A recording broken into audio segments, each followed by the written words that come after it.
And we are live. Welcome, everybody, to the West Coast edition of Coast to Coast Horror. Got Hobbs in the house, David's Horror joining me, and some other folks will be joining in a bit, I believe. How was your week? Busy, man. Work's kind of kicking my ass a little bit. Your sleep schedule still all jacked up? Dude, it is so fucked. It's not even funny. I'm laughing, but it's not funny. Yeah, it's totally jacked. How about you? How's your week? It was all right. It's been busy lately. I don't know, since the Memorial Day weekend or holiday, it's just been extra crazy, it seems. Did you watch anything cool this week? I watched a lot of stuff I'd seen before. Quiet Place, The Thing. Nice. I'll have to check my letterbox. I lose track. Hey, how about you? Join us, by the way. If you're bored, I'm going to put this link in the chat. Did you watch anything good this week? Well, last night I did watch a few things. I watched Spiral. How was that? It was pretty good, actually. I would say probably my favorite Saw movie in a while. I kind of saw the twist. I knew who the killer was going to be. I didn't know exactly how or why the killer was going to be, who it was, but I knew who it was going to be. So Jason and Patrick both in the house. And then the other thing I watched in honor of Patrick was A Dark Song. Watched that last night. I haven't heard of that one. It was good, man. Is that a IFC movie or IFC Midnight? Yeah. Yeah.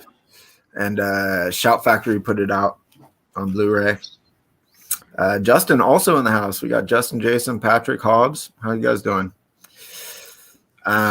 There's a link in there that will bring anyone into the studio. Anyone who wants to come on and hang out.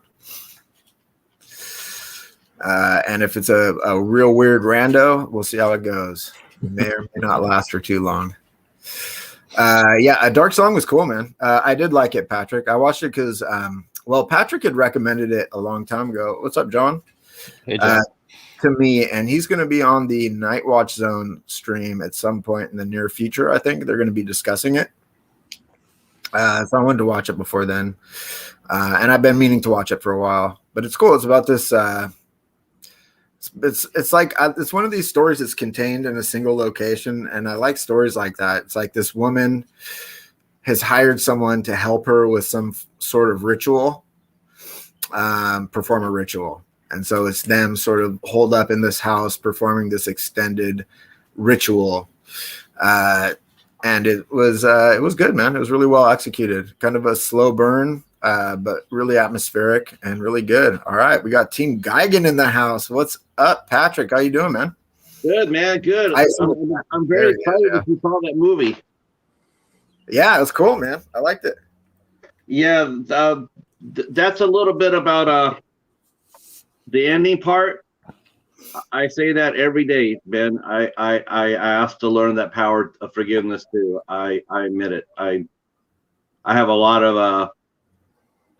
of built up, anger and depression and regret and everything involved in it. And when I saw that scene, it breaks my heart because she says everything I wanted to say, about my wife. And that's why that movie's so personal to me. And it's a beautiful movie.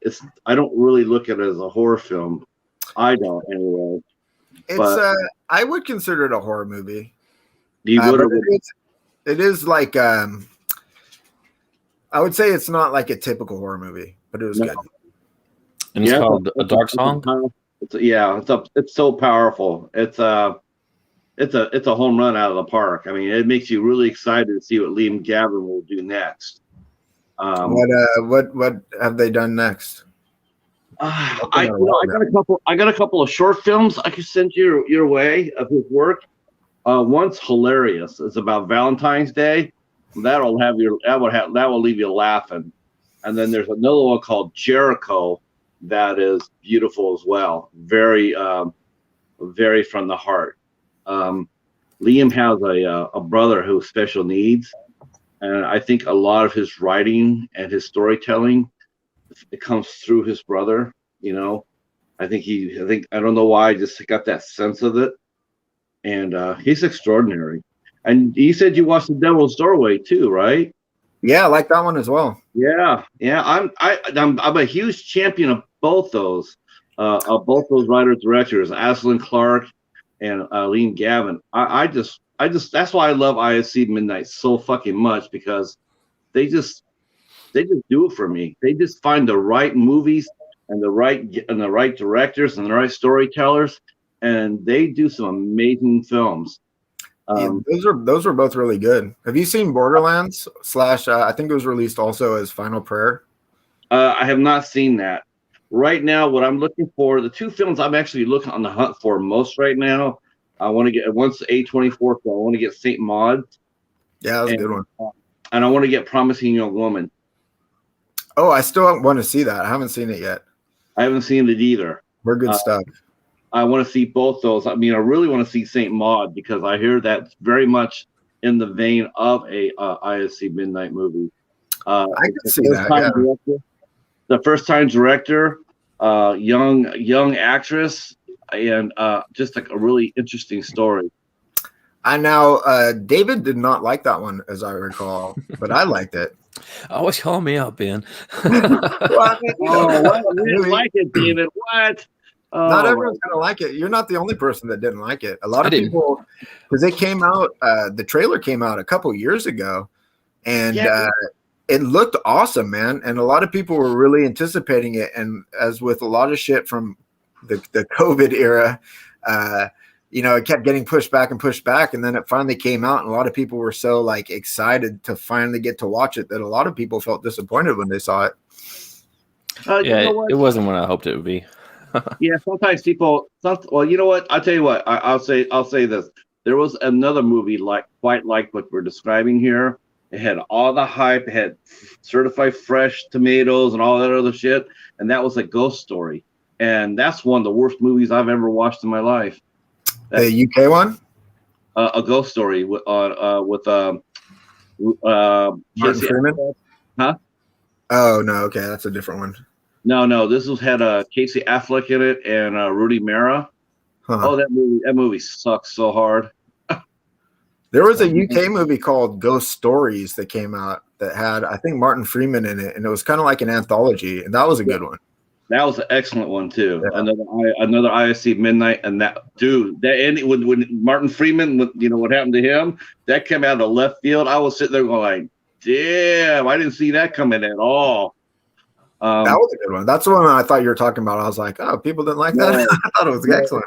It's called a Ghost Story, and it came out at A24 a couple years back, and we got all this hype on it.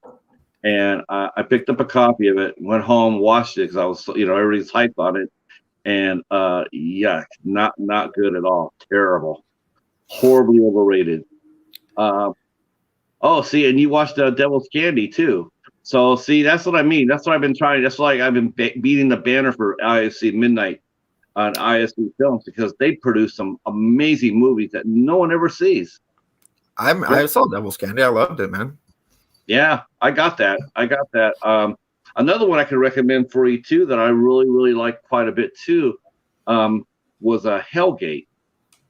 Hellgate was interesting. It had a nice mixture of a creature feature, but it's a family film too at the same time. And I was really shocked at it because it had William Hurt in it. William Hurt, the Oscar winner from Altered States. I didn't think he did small independent movies like that, but and it had Carrie Elways in it too, from the first Saw movie. I was blown away by his performance. I mean, he put in work. That movie is really, really good, real good. What was the one with Martin Freeman? It was called Ghost Stories. Ghost Stories. Okay. Yeah, I'm taking notes. Devil's Candy too, David. Have you seen Devil's Candy? No, I haven't. Dude, Devil's Candy is like the most metal on my list. movie. Yeah, I love it, man. It Yeah. has such a it's a really well done movie, but then the end is like just really satisfying. You know what I mean? Like the imagery and like the whole like crescendo there towards the end was like felt very like satisfying. Yeah, Great score I- too, soundtrack.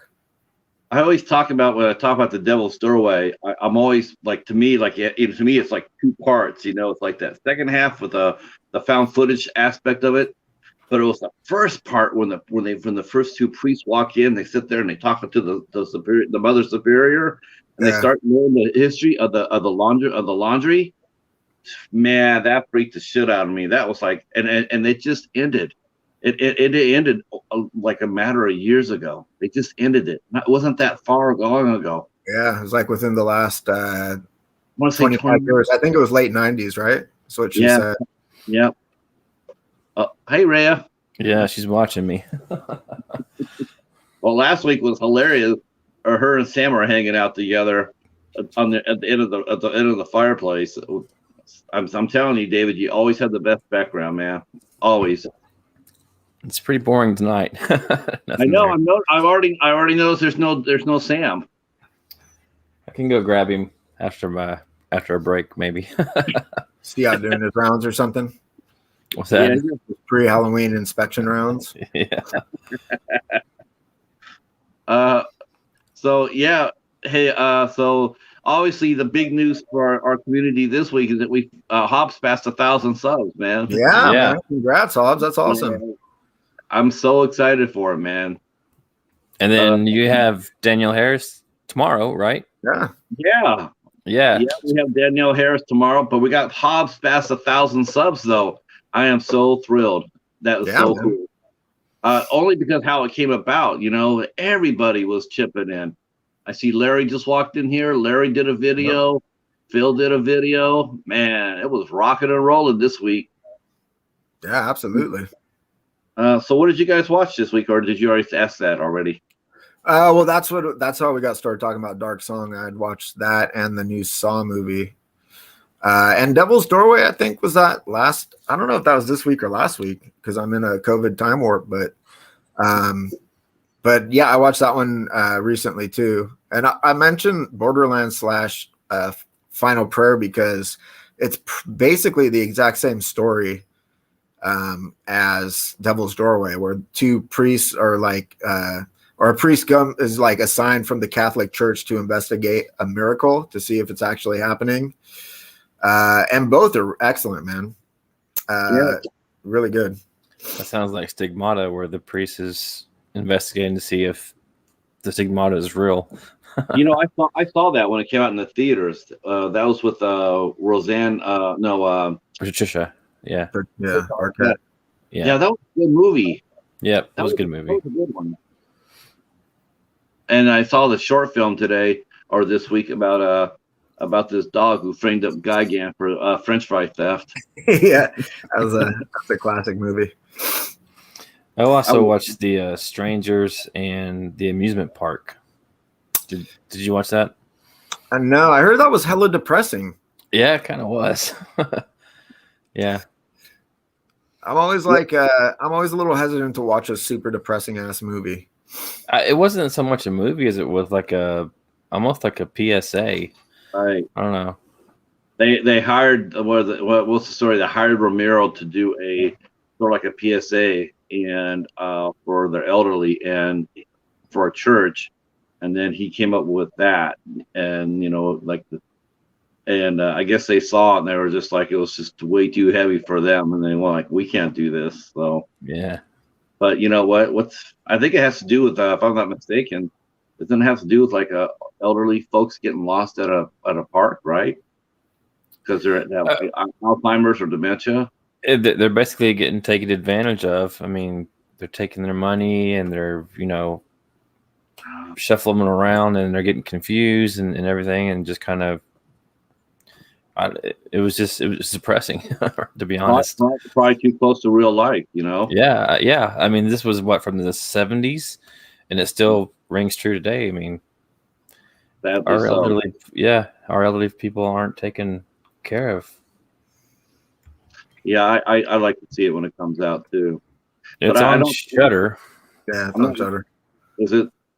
I'm not looking at it as a horror film, though. I'm looking at it more like a human drama. Yeah, I it don't, I wasn't don't horror. think, I don't think Romero's actually trying to scare anybody. He was just trying to raise awareness.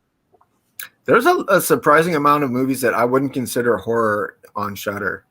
They're usually pretty good, but I definitely wouldn't consider them horror necessarily.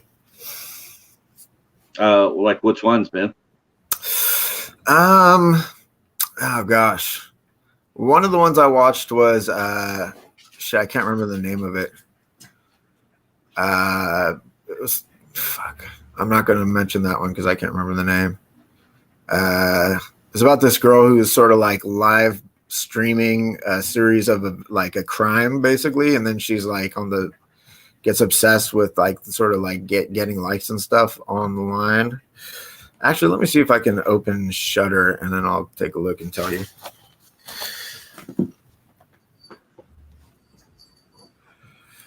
How about you, David? What's one that you can think of off the top of your head that wasn't horror? I'm gonna have to go to Shudder too because I've watched so many. They always kind of blur together. Seems like I watched one like in the last couple of weeks that I didn't think was scary. I watched one called Caveat. Oh yeah. I mean, I guess you would call it horror, but I don't know. It was a weird movie. I would kind of pretty much consider that horror, but it was a weird one. Like it was kind of like horror in the same way that Relic was horror. I don't know if you've seen Relic. Now, see, if you go back to Relic, if you go back to Romero's amusement park, it's pretty much almost the same type of movie because Relic is just an allegory for the same thing as in an amusement park. Yeah. I mean, they're using horror elements, but if you really look at it, it's not really a horror film. It's just an allegory about something that happens all the time. Well, I think something can be an allegory and still be a horror movie. Well, I mean, yeah, I just don't think it's like a traditional horror. And people are going to go in there expecting blood and guts and all that other stuff. Because sometimes real life is much scarier than horror. And that's always scarier than horror, man. Every time. I think Relic is a lot like that. It's like if you really look at the movie or what they're saying, it's scary in that sense, in a real world sense. And that's what really, that's what's really makes it really effective. Now, the movie I plan to watch, I haven't watched it yet, though I really want to watch is Swallow with Haley Bennett. Don't know anything about that one. What's that one about? It's Haley Bennett. She plays this young married wife. She's more like a trophy wife, and she marries this up-and-comer, but she's very, very unhappy where she's at. The in-laws don't really like her too well because they felt like their son married beneath his station. And so she gets depressed, and then she starts swallowing things. Yeah, she starts eating things weird, right? Yeah. Yeah, they call it pica, and she eats anything. And in fact, the cover of the DVD I got, it shows her and it has her with a thumbtack, and it says "Open up," because she's about ready to eat that son of a bitch. So it's a really interesting. Yes. Oh, nice. Oh, you got it then. Yep, that's it. That does look pretty tasty, I gotta say. The thumbtack. Yeah. Yeah, I think maybe she got confused. Maybe she thought it was a Tic Tac. Yeah, man, it could be. She just wanted that fresh breath. Turns out she cut open her innards. I was confusing Swallow with a Red Sparrow. Yeah. Oh, similar covers, I guess. Yeah, that's it right there with Haley Bennett. She's a really good actress too. Haley Bennett. She gets slept on a little bit, but she's pretty good. She's really good. I think I caught her. The first time I caught her was in the remake of the Equalizer with Denzel Washington. She was good movie too, by the way. Denzel was rocking it. Well, hey guys, I got to go grab my pizza real quick. I'll be back in a second. Yep. Okay. Well, hopefully Gigan gets his slice this week. Last week, I don't know. It was pretty rough. So yeah, I got pretty excited, and I found a Dark Song on Blu-ray. I went looking for that this week. Dollar Tree has launched their sales, and so I went looking for that, and I found it was like a needle in a haystack, so I found it. Oh, hey, John's here. Am I taking John's spot? No, he's at work. Oh, okay. And Cody and Mark? Cody's out with Abby at the moment, his wife, and I don't know where Mark is. I haven't heard from Mark. Okay. Hopefully all are doing well. And Cody on a date night. I can understand that. More power to him. He'll be on later, he said. Yeah. Let's see. One movie I watched this week for the first time, I did watch Interstellar with Matthew McConaughey. Matthew McConaughey. Yeah, did you see that movie? It's been a while, but I have seen it before, yeah. That was the first time for me. I loved it. I thought it was I thought it was an amazing movie. Christopher Nolan's just, he just comes out with everything he does is just really good. Have you seen Tenet yet? I haven't, but I have not watched that yet. I heard that is also very good. It's good, but it requires repeat viewings because you miss so much because there's just so much going on. Yeah, I heard that. I heard that you have to watch it. I can. Yeah, you know what? How about if I hold your spot? You want me to hold your spot till you get here, John? Or unless you guys have somebody else you want to come on. I mean, it's presumptuous to say that. You're welcome to stay till 1 o'clock if you want to. I just want to see John roll in with his French fries and fillet of fish. Big Mac. Big Mac, that's right. I remember that. I remember that last week when I didn't see him there, and then you guys were all talking about the McDonald's thing and going, "What are they talking about?" And then I remember that when he comes in off of work now, he has McDonald's. Let's see. Was Inception Christopher Nolan also? I'm Yeah. trying to remember. Yeah. Okay. Yeah. And That was a good movie, but it's not one of my favorite movies that he's done. His brother Jonathan did the series Person of Interest. Oh, that was a good series. Great series. They sort of jumped the shark though when they started killing off all the characters. When they killed the police detective Taraji P. Henson, when they killed Officer Carter, that's sort of like it sort of started tilted the show a little bit downward. And then they just started killing off every other character, and it was just like, holy shit, there's nobody left to root for. Yeah, it started off strong, and then, like you said, once they started killing off some of those people, it was just like, Who you guys talking about? Person of interest. Oh yeah. Oh man, did the guy get a slice yet? Not yet. Geigen will get the scraps, man. Still in the shit house shit. after stealing all my French fries that time. You know, he got framed for that, right? That was all video trickery. What? You didn't? I bet you didn't know Quilted was a hacker. I didn't. I knew she was an evil genius. Yeah, I didn't know she was a hacker. she's been watching. I think she probably has some help though from Sam. You think so? They're in cahoots? Yeah, I think Sam. Yeah. Look at David. He knows what I'm talking about. So where'd you Plead get the fifth. tonight? Oh, look at this. All right, hold on. We got Seth in the house. Hey, Seth. Hey, Seth, how you doing? how's it man? going? Good. Sorry for coming in no. last second like this, but No, Hey. happy to have you. thanks. Digging the lighting, man. Thanks. Very cool. Yeah, looks nice. It says John says he will have his McDonald's when he comes on. Nice. Phil wants to know what the price point on the pizza is tonight, Ben. $60.38. That's a mouthful. Price point on the pizza. $60. Hey, Seth. Hey. Wow. Spook boy in the house. Oh Man, yeah. This is looking a little different. Yeah, it's the Saturday is mukbang day for me. It's the way to go. Hell yeah. Seth, what have you been up to, man? What did you watch lately? I watched an 80s flick. I didn't go Shriek. It was okay. Okay, it's different. Yeah. So, everybody all excited for tomorrow night, right? Yeah, man. Yep. Mm-hmm. And you guys are I going wanna- live at 10? 10 o'clock sharp. Yeah, 10 o'clock. So, she was actually she put an Instagram TV video out. She's getting touched up on a tattoo she has. So they showed her. She showed herself filming. She's filming herself getting a little touch up work. Nice. So Yeah, I saw her do a shout out too to Hobbs. That was awesome. Oh, that's cool. yeah, that was great. I mean, that's fantastic. So I mean, it's gonna be fun as hell tomorrow night.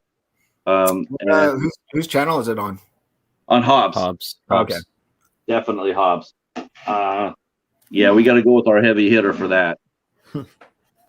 So, and then we're that'll be a lot of fun. I have seen a lot of her movies. I didn't realize I've watched so many of her movies before. I'm going like, wow, I've watched a lot more than I realized. What? I mean, she's pretty famous, man. She's been in a lot of stuff. Yeah. Yeah, she's been around. She's been around for a while. I mean, I knew her reputation. I know her from her work, but I just didn't. That was much later. I guess I didn't realize that she has been so busy when she was younger, like being on Roseanne. I didn't know that. Oh yeah, she was great on Roseanne. I don't remember that. Yeah. You guys don't remember that? She played like the hot rocker chick neighbor girl who was like always like there was always tension between Darlene, David, and her on the show. Mm. I have to rewatch it. I remember Leo being on Growing Pains. Oh yeah, Brad Pitt also on Growing Pains. Oh, Really? really? Yeah, Yeah, played a rock star. was George it Leo? Clooney, Facts of Life. Wasn't Leo in Growing Pains too? Who? Leo DiCaprio. He was on one of those shows. Yeah, Leo. He's on Growing Pains. Growing Pains. What? And then of course you have Michael J. Fox. He was on Family Ties. Mm-hmm. Fonzo Ribeiro, Silver Spoons. Yeah, that's right. Yeah, Justin Bateman. He did It's Your Move. I remember. I like that show. He was also Jason on Bateman, the Harpers. Harper's or Valerie's Family. Yeah, I think. yeah. Right. Oh yeah, Joe was just talking about that on his TV series. Yeah, he covered an episode of that series. That was a weird series though. It had such a weird life to it because Valerie Harper started it. She was a big star. She came from Mary Tyler Moore and whatnot. And then I guess the first 2 years, and then they got into some sort of salary disagreement. Then they killed off her character. Then they brought in Sandy Duncan to take her spot, and they had I can't remember quite his name. I want to say it was Chris Taylor, I think his name was, but he was a huge star at the time for NBC during the daytime. He was Days of Our Lives, and it was just a lot of drama for such a little tiny comedy. Rick's getting Victoria's Secret movies. Oh, nice. Awesome. That sounds hot, dude. I thought maybe John had said that he was on Growing Pains, and I thought maybe he was a child actor for a second there. Right. Yeah. I wouldn't have been surprised. Mm. He was on Growing Pains. Okay. Wow. Oh no. Oh no. He says no. I thought he was too for a minute. I'm like, what did you do? I feel like I said, I don't think he's ever mentioned any acting. All right, Dylan is asking if we've seen Army of the Dead or the new Spiral movie. I have seen both. Have you guys all seen Army of the Dead? I've seen Army of the Dead. Not yet. No, not yet, but I know about it. I did not love Army of the Dead. Mm. A lot of people did love it. I did not think. I was a little disappointed with it. Felt like it was not edited enough. I think it was too long for what it was going for. Yeah, it was a little bit lengthy. That's one where I fell asleep in the middle and then woke up and it was still going on. I was like, well, I'll just pick up from here, and didn't feel like I missed anything. I wonder if Snyder did that because Dawn of the Dead had the reverse problem, and that it was way too short. Hmm. I thought it was just the right length. Yeah, I didn't think it was too short. Oh gosh, it seemed really fast, real short. The I ending, mean, it was quick. The pacing was quick, but I didn't feel like it was. It didn't leave me wanting, in a negative way. Personally, yeah, I always felt like that movie could have been an extra 20, 25 minutes longer because it was so well. The story was so well done, and it was so well acted. I mean, that was really what made that movie so great was the acting. I personally feel Dawn of the Dead, the remake, had the best acting of any of the Dead movies. Hmm. Though Land of the Dead was pretty good, though, real close behind it. Yeah. Rick's saying that he's Danny Trujillo's grandson. Well, if that's the case, send me some donuts. yeah, man, I'll take some of those Trejo's tacos. Have you seen on his food page? He has those Trejo's donuts. Those things look out of this world. Hmm. I liked Army of the Dead only because I knew one of the actresses on it. I actually interviewed her. She did a short film. She's a well-known stunt woman, and then she did a short film, and I reviewed it. It was one of my very first reviews, and I stayed in touch with her, and her name is Danielle Bergio. And yeah, she had a small part in the Army of the Dead. So I was happy to see her get a role. Now, Tig Navarro, I didn't find this out until later. She was digitally put into that role. That's pretty crazy. Yeah. Oh yeah. Who In How- post-production. Yeah, didn't somebody get hurt or something like that? Shit. Something- Someone got in trouble for some child was it? molestation. I can't remember the actor. It was Oh, some questionable sexual something. I don't remember what it was specifically, but it was bad enough that people wanted to distance themselves from that as far as like releasing that movie goes. So they put Tig in that role, and she was like, didn't act with anyone. So I didn't know that. I thought that was pretty interesting actually about that film. wow. She I'll tell you what, her acting must have been really strong for to do that all by herself. She replaced Chris D'Elia. Oh, Dalia. Yeah, we were Yeah, talking about. Oh, Yeah. okay. Yeah, I think wasn't he one of the people that people said he was being he was sending texts to underage girls. Well, that's never a good look. Yeah. Ugh. Yeah. Well, that's a way to cost yourself your career in today's world. Well, I mean, yeah. I mean, really, you just probably shouldn't be sending texts to underage girls. I don't understand that at all. Regardless Why of are the you penalties. sending girls at all? Crazy. I mean, it costs a lot of was- money apparently to do that too, to digitally insert her into the movie. Well, I'm sure that since he got replaced, he didn't get paid. So I'm sure they just used that to use the money they were going to pay him for that. Now, Project Ellsworth says David Ellison was shown his stock to underage girls. He was the bass player for Megadeth, one of the original band members. Yeah. So is that why he was kicked out recently? Then He was kicked out recently, but it wasn't.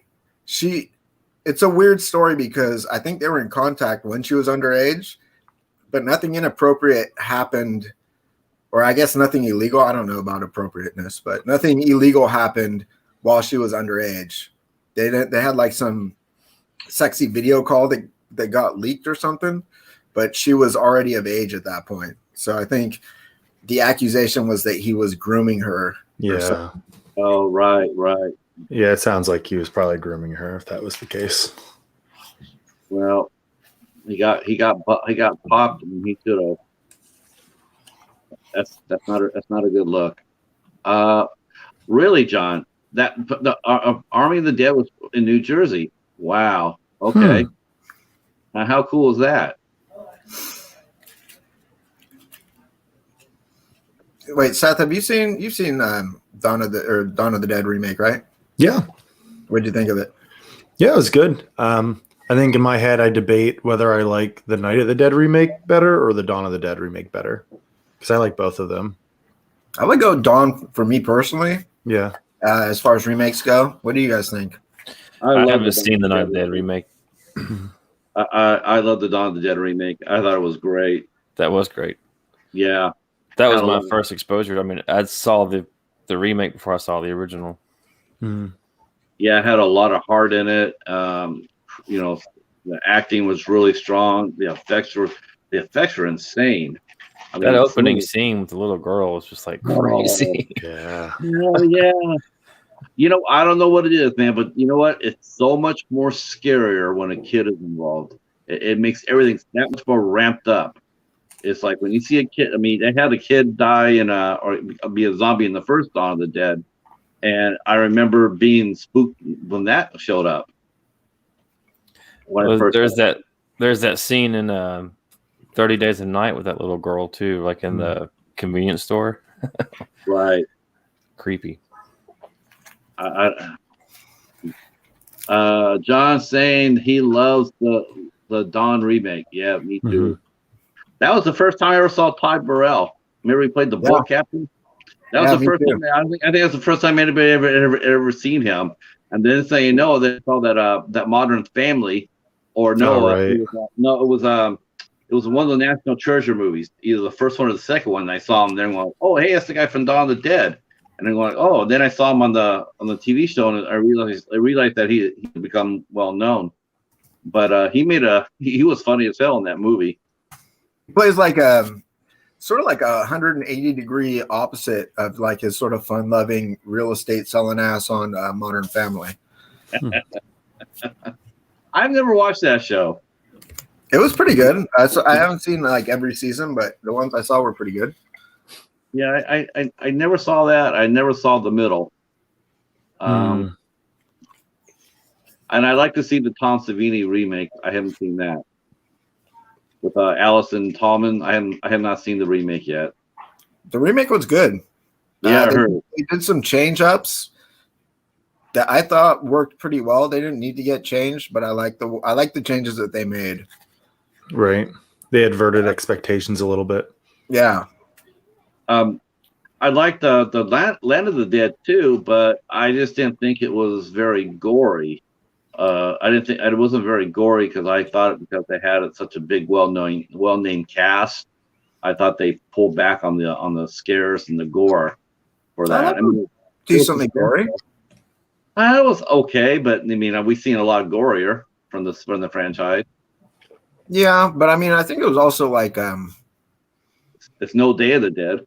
It's no Day of the Dead, but Day of the Dead was kind of like more of an exception, I think, in that franchise. Mm-hmm. Where do you think had the best gore scenes? Day of the Dead or the original Dawn of the Dead? Day, 100%. Not even close. Yeah, Day's probably Tom Savini's best work. Close. Period. Yeah. I saw someone literally. I saw someone get sick in the theater when they tore the biker apart in Dawn of the Dead. They were eating his stomach. Somebody ran out of the theater like losing their lunch. I've never seen anybody get sick at a theater until I saw that. Wow. Man, they must have had food poisoning because that movie is not. It's great. It's a great movie, but it's not super convincing for gore. I don't think. The best effect is the machete to the head. Yes. I think, and that one is really effective. And the rest of it, you got this weird zombie like sort of bluish makeup, and you have like that big old fucking tall ass Frankenstein head motherfucker. I mean, it's a great movie. I'm not even debating that, but the effects compared to Day of the Dead are not even close. Yeah, I like the story in Dawn better, but I think the effects in Day are just so much better. Rick's asked him which one had the headshot. Was that Day? That was Dawn. That was Dawn. Yeah, it was Dawn of the Dead. That the cops break into the house and they shoot and they blow this guy's head up. They literally blow it out. Smurf zombies.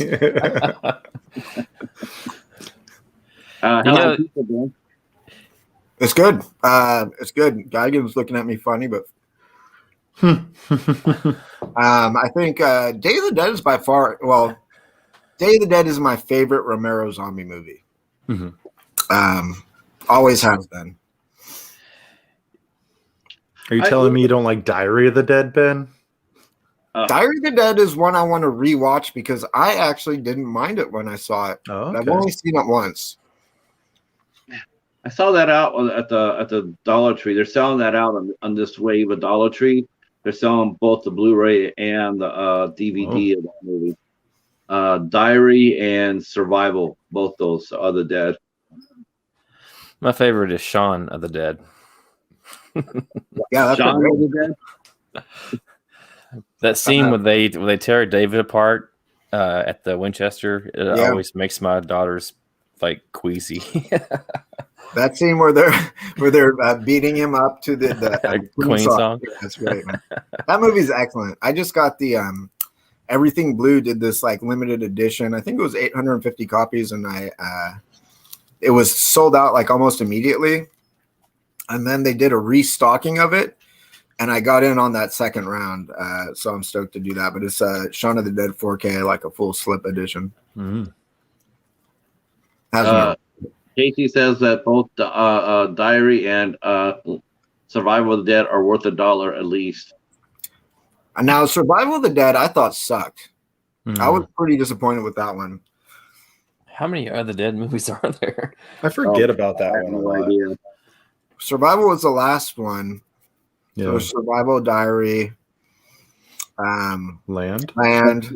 Yeah, but is Army of the Dead considered into the canon? I mean, Not even close. It's Yeah, totally I can't imagine that. So It just has Of the Dead in the title. Yeah. That's the closest they get because they're not even like. Well, I guess we don't actually know what the hell ever caused the zombies, but that one, it's like some military experiment gone awry, and they're like super zombies. Casey says he hasn't seen Survival yet. Well, I'll make a quick run tomorrow. If I see it, Casey, I'll pick it up for you. That's like the Amityville movies. You just throw the word Amity in it, and it's. Oh, yeah. How many movies have the word Amity in it? They were doing so well until recently, it feels like. Once the remake happened, it was an explosion. Yeah. I mean, there's so many bad movies tied to that house. Mm-hmm. Now, Ben Grimm says there were aliens involved, and there might be. And there's like some, I don't know if you guys know Kev of Art of Horror. He's a really cool dude, though, and he's got a great channel where he does like breakdowns and talks about things while he's drawing these amazing pictures. And he did one on Army of the Dead, sort of doing some speculation and some theorizing on what was going on. Ben Grimm says they show a UFO in the beginning, but they leave it all kind of weird. And then when the zombies get shot in the face, there's almost like a metal endoskeleton and there's sparks and stuff. So there's speculation on if it's like nanotechnology that is sort of like altering their DNA or whatever. Is that the blue-eyed ones? Say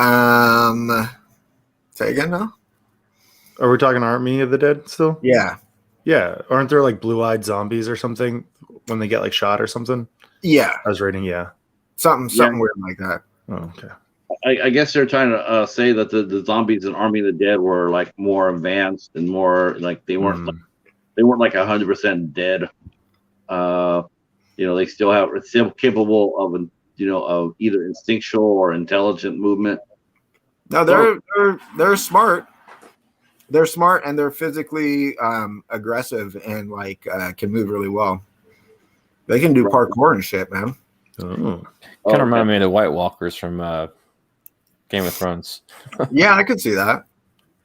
Well, that was one of the biggest controversies when Snyder would release the Dawn of the Dead was the fact he made his zombies runners instead of shamblers. That's what I liked about them. I liked the fast zombies. Made it more scarier to me. You like fast zombies? Yeah. I don't know. I think the shamblers are just more like that impending doom, Yeah. But anybody can run away from a shambler. No, Yeah, but it's the sheer number of it. That's what makes it that's what makes it scary because initially I prefer shamblers Yeah. For nostalgia mainly, just because like in my mind I grew up with shambling zombies, and so therefore that's sort of like ingrained in my soul. I like both, but the thing about zombies is, yeah, they're not a threat until they're all of a sudden a fucking threat, you know. And it's like, you know, it's like those situations could change. So it's oh. I think what really pissed me off is to find out that, you know, like here you are, you're alive, then you die, then you find out you run and move much faster than you did when you were alive, and you had to die in order for that to happen. I mean, before I could run a 10-minute 40, and now and then when I die, and then I'm doing a 10-second 40. You know, that'd be kind of depressing. Well, because you don't have to worry about that lung capacity anymore. Oh, right, yeah. No. I like the way the Walking Dead's handle it. I mean, when they're fresh zombies, they're still fast, but as they go on and starve and don't get whatever, they start getting slower and decaying, and that's the approach I like. Yeah. I only saw one episode of The Walking Dead.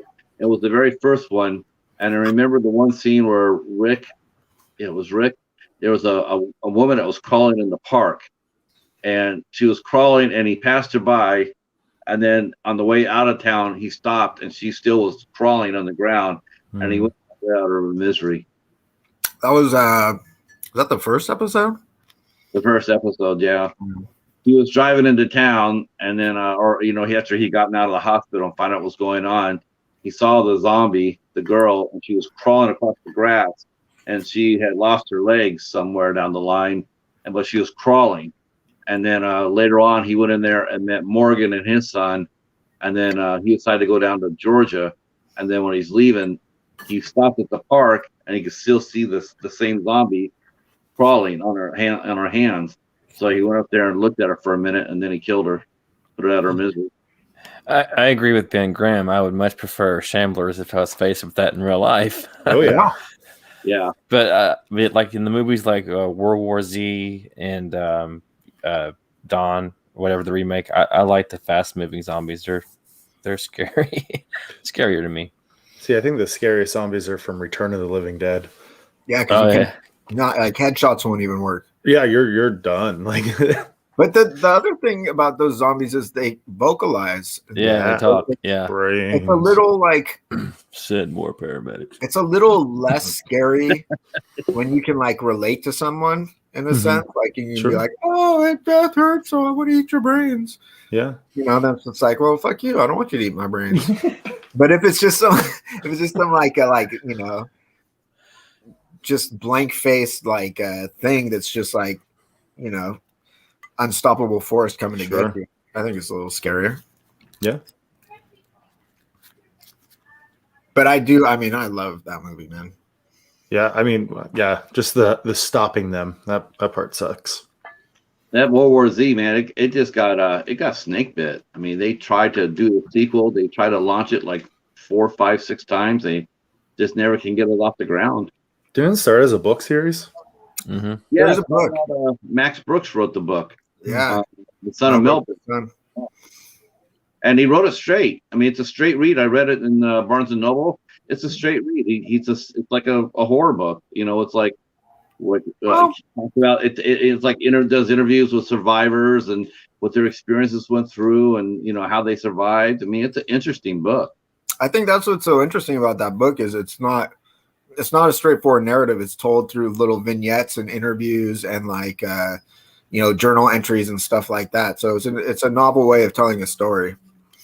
And it was done well. Wild Eye did a movie a little while back called Virus of the Dead. It was an anthology, a little too top heavy, but for what it was okay. And what they did was they just had people go out there and film all their. It's like the ABCs of Death almost, you know, all like 3-minute segments, 3-4 minute segments. But they had them from all over the world, how people were experiencing a zombie apocalypse. And it was interesting.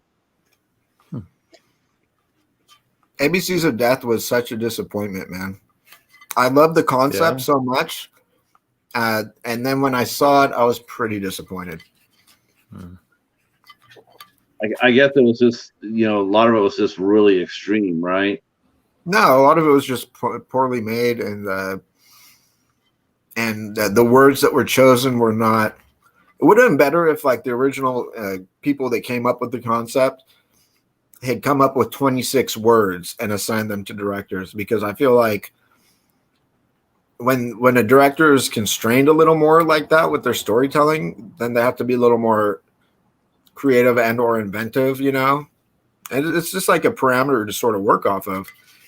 And I feel like they had too much freedom in this, and it turned out not great. In my opinion. I don't know. Maybe someone loves that movie. Who knows?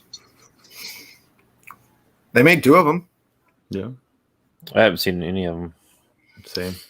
The concept's great, man. 26 anthology, 26 stories based on a word using the letter, you know, each letter of the alphabet. 26 different directors. I mean, that's like sounds super fun. Yeah. Yeah. But Are they like 5-10 minute vignettes or something like that? Or are they? some Oh are my longer than others, but yeah, they're just little vignettes. Yeah, like 3 to 5 minutes. Really, I mean, some of them were pretty well done. I mean, there's a couple in there that just were like, holy crap! All right. Yeah. And then they released the second one, and the second one they did a open call for that. They're basically they're asking anybody who wanted to submit a movie, they could submit it. Okay.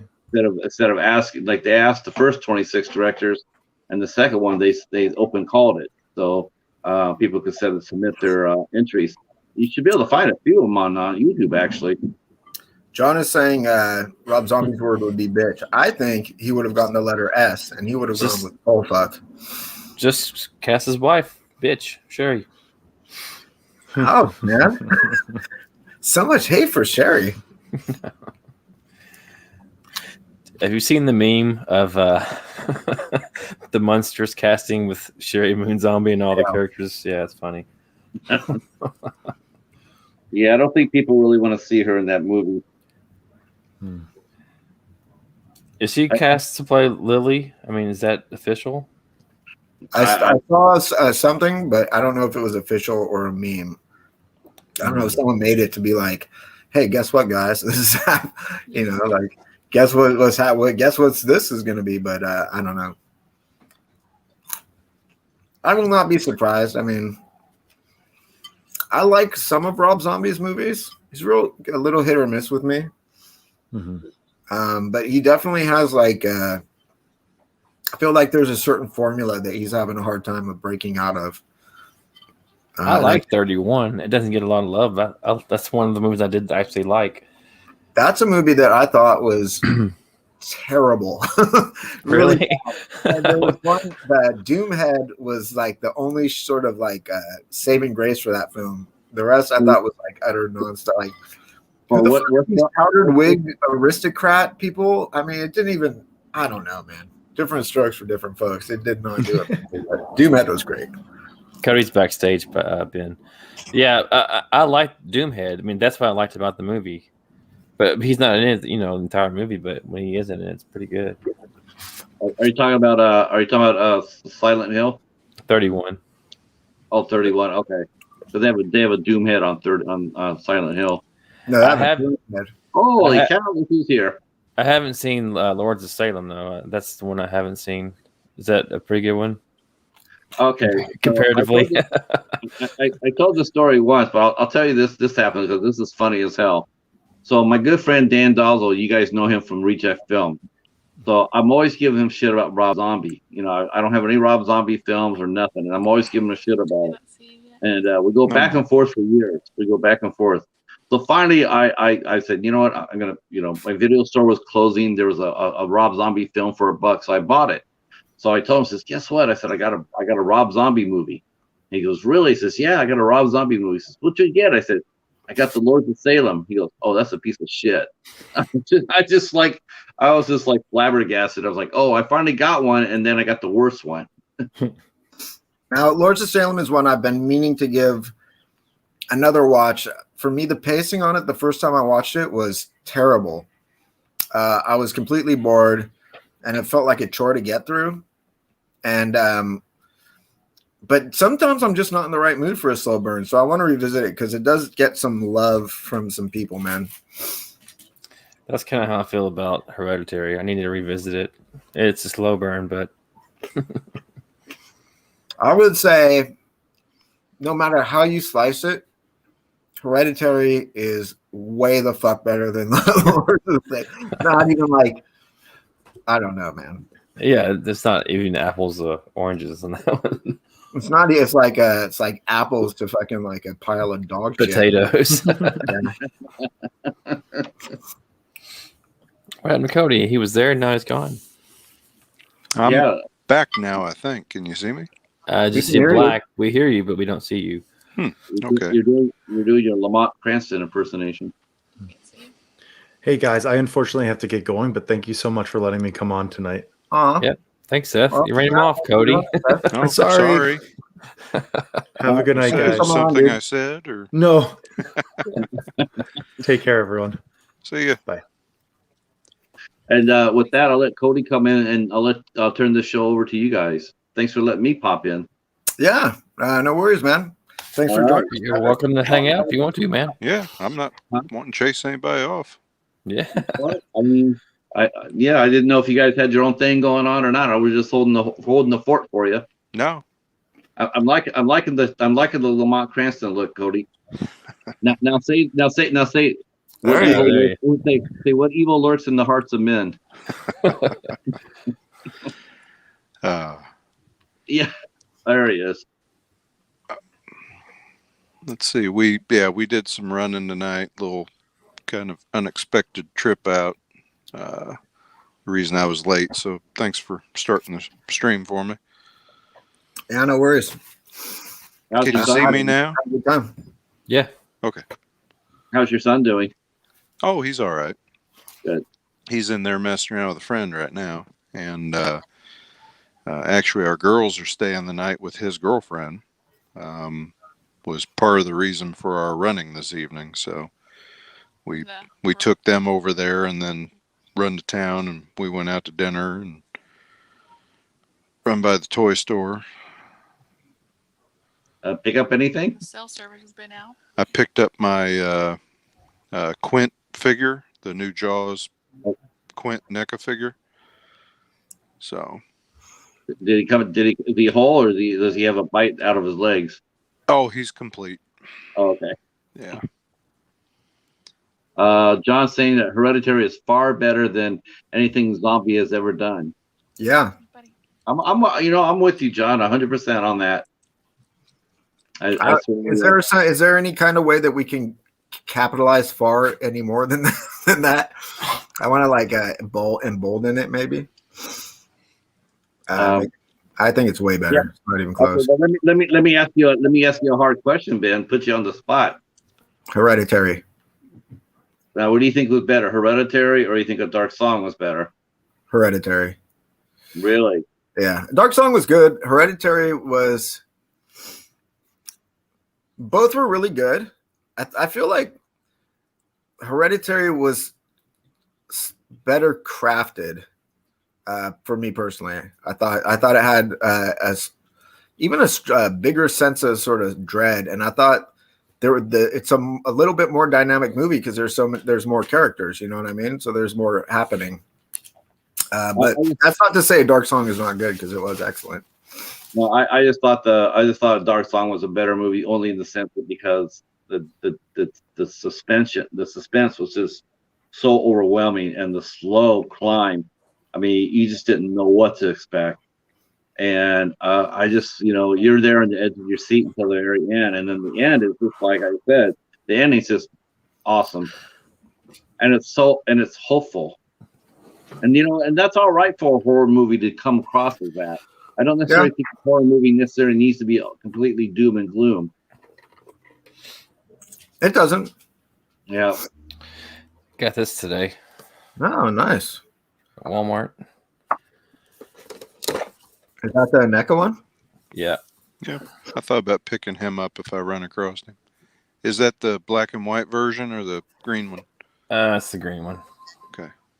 He got figures bad now, David. You got figures fever bad now. I've had it for a while. Yeah.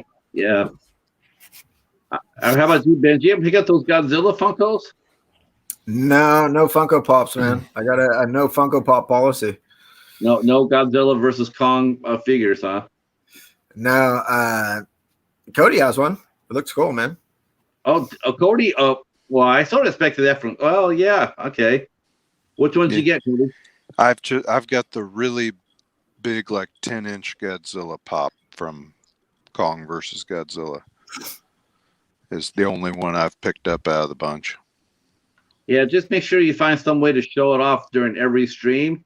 I'm sure Ben will come around to it.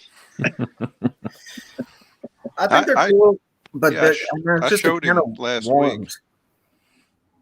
Go on.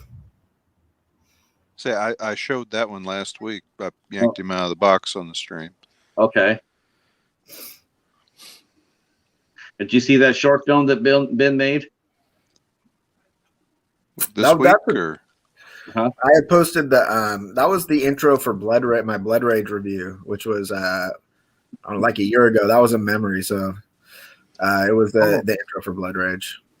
Oh, you did that? Oh, okay. I thought it was brand new. It was Guy-Gon and yeah. I saw you posted that again the other day. I'd seen that. Yeah, that's a good one. Yeah, that was the Blood Rage where the other twins at the drive-in, and the one just like randomly kills the fucking couple, and then like puts a little blood on his brother's face and hands him the axe. He's like, he did it, and everyone's like, oh, that guy must be a bad seed. John mentioned his son has the figures, and I'm just saying I want one. I want at least one. I want at least one Godzilla versus Kong. That Blu-ray should be arriving this week, right? From Best Buy? I should get mine sometime this week. I haven't got a ship notice yet. But yeah, I haven't either. It said to expect it on the release date. Yeah. So they better get busy. It's Tuesday, I think. Yeah, it's Tuesday. I was expecting my commission piece from Danny today, but it's still showing like it's in California. So he said it took about 2 weeks for it to get to you, so I'm hoping it's not the same. Yeah, mine took a little while, and mine just kind of hit Cincinnati after a few days, and then just languished there for like 10 days, and then shipped. So now, did you guys all get your Vinegar Syndrome order? Okay. I never had anything ordered from Vinegar Syndrome. I got one movie. I got their 6-string Samurai 4K set. That looked nice. Yeah, very nice cool. Cover. Yeah. Watched it the other night. Looked good. I think I told you on the stream last on the midnight hour stream. I only have like a 1 or 2 Vinegar Syndrome titles. So I didn't place any orders for that big sale. Yeah, I would have liked to maybe gotten like 1. I would have liked to gotten Scanner Cop, 1 and 2, but they were asking a little too much. Mark sent me a picture of his box, and of course he's got the subscription and everything. I think maybe he gets a discount on top of the sale, but he had 10 or 12 in the box he got, I think. I believe it. He's definitely a big Vinegar Syndrome fan. Yeah. I mean, the people that are big Vinegar Syndrome fans are big fans, and they look great when they're all like lined up in a row with their little logo. And there are great slipcovers, but isn't Reject Films a big Vinegar Syndrome fan? Yeah, he's a huge. It was funny because and so's Heroic Waffles. And what's really funny is like I went over to the website, like, okay, I'm going to see what's on sale. What they didn't tell me at the time until I got there is that not only do they sell all those old movies, all the horror movies and whatnot, but they sell all the 80s and 70s porn movies too. Oh yeah, they're porn. Yeah, they're porn movies. They're not Cinemax movies. They're explicit. Are they full blown? Full blown. Yes, they are full blown. Okay. I was really surprised. I actually went and double checked the URL. I thought, I typed in vinegar syndrome. I went to, want to make sure I didn't go somewhere else. And Full blown, and they come in a box. Yeah. John's asking about Vinegar Syndrome. Vinegar Syndrome curates titles that are they do like a lot of, like, I would say, like B movie and exploitation titles, but they have a sort of specific type of movie, I would say, that they put out, and some of it is porn, I guess. Some.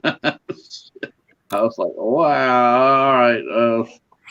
I didn't get anything either. The one thing I wanted, like I said, I looked at was a little too expensive.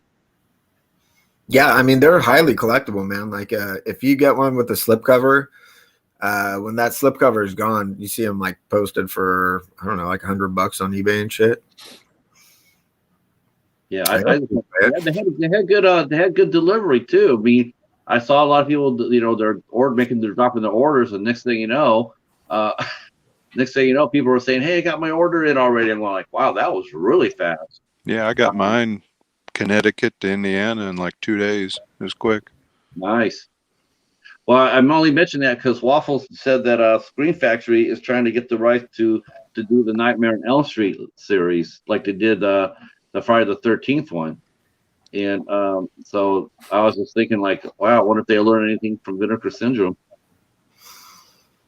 I mean, I think everyone wants them to get the fucking Nightmare on Elm Street. Everyone wants a kick-ass Nightmare on Elm Street box set, because there has not been a super kick-ass Blu-ray set that has come out yet.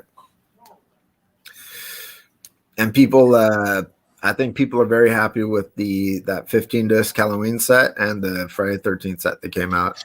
Yeah, I was admiring Patrick's set that he got recently for Halloween. Yeah, I got the Midnight Classics. That was my first time.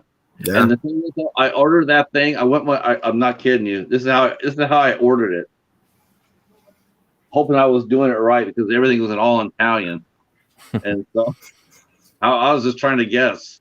And yeah, that actually came really well too. As far as that goes, mine and Waffles got there within 10 days. Now I've been having some issues with Amazon Italy. They ship one of the Midnight Classics editions I got a while back was Carrie, and I think they shipped me a return because it came unwrapped with like stickers on the back of it, like haphazardly done, and the media book part was torn out. Ooh. So now I have to it's kind of a pain in the ass dealing with them, because I had to like say, send me one that's not fucked up, guys. And then I got the Shocker one as well, and the Shocker one came like pretty well crushed. Mine was pristine. I mean, I've seen everybody get their movies in. They're always talking about how they all get banged up. Mine was pristine, perfect.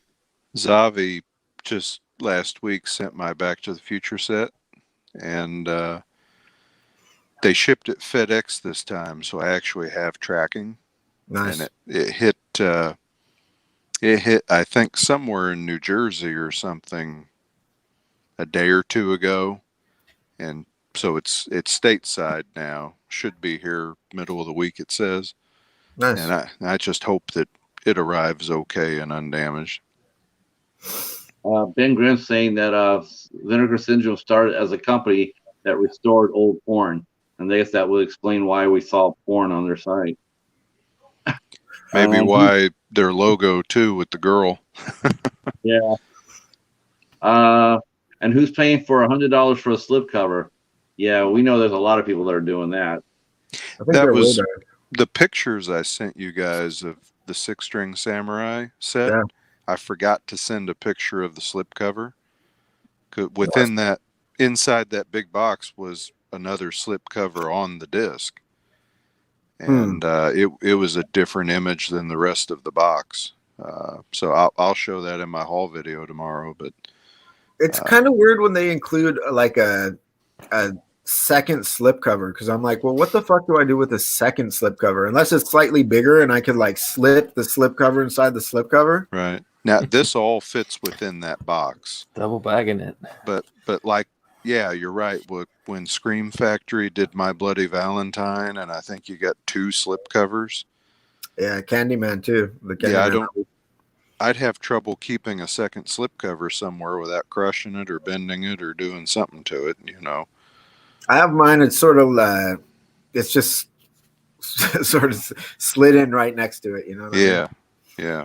But it's kind of weird, you know. I mean, like, I don't know. It's cool, but then like, I don't know. Just give me make it like a full slip, like the that Creep Show one, man. Like a nice hard box, you know. Hobbs is saying, I am really, really way up in the pros and cons of the 15 disc Halloween set. Only issue is $600. I'm trying to justify the cost. Man, well, I mean, since you are king of Halloween, I mean, I could see that could happen, but I don't know. What about the rest of you guys? $600, easy money. Just waiting for Halloween ends, and then there'll be a new box set. Yeah. I'm not opposed to spending $600 on some fucking stupid ass horror purchase, but but like, I don't know that I would pay it for that set, because that set in my mind is worth about $100. Yeah. Even though it's a nice set, it's like, I don't know that I'm going to pay $600 for it. I was gonna say, just kind of like Dave said, just bite your tongue until they put out the 4K super duper set with the 3 new movies. So it's a 20 disc set. Yeah, and then watch all those 15 disc sets go for $89.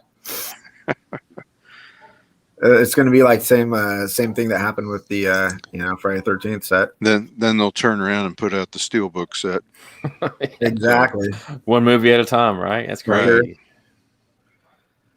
I picked up a cool Steelbook today. It was just standard definition, but I bumped into it at Disc Replay for just $3. It was the Boondock Saints Steelbook. Good movie.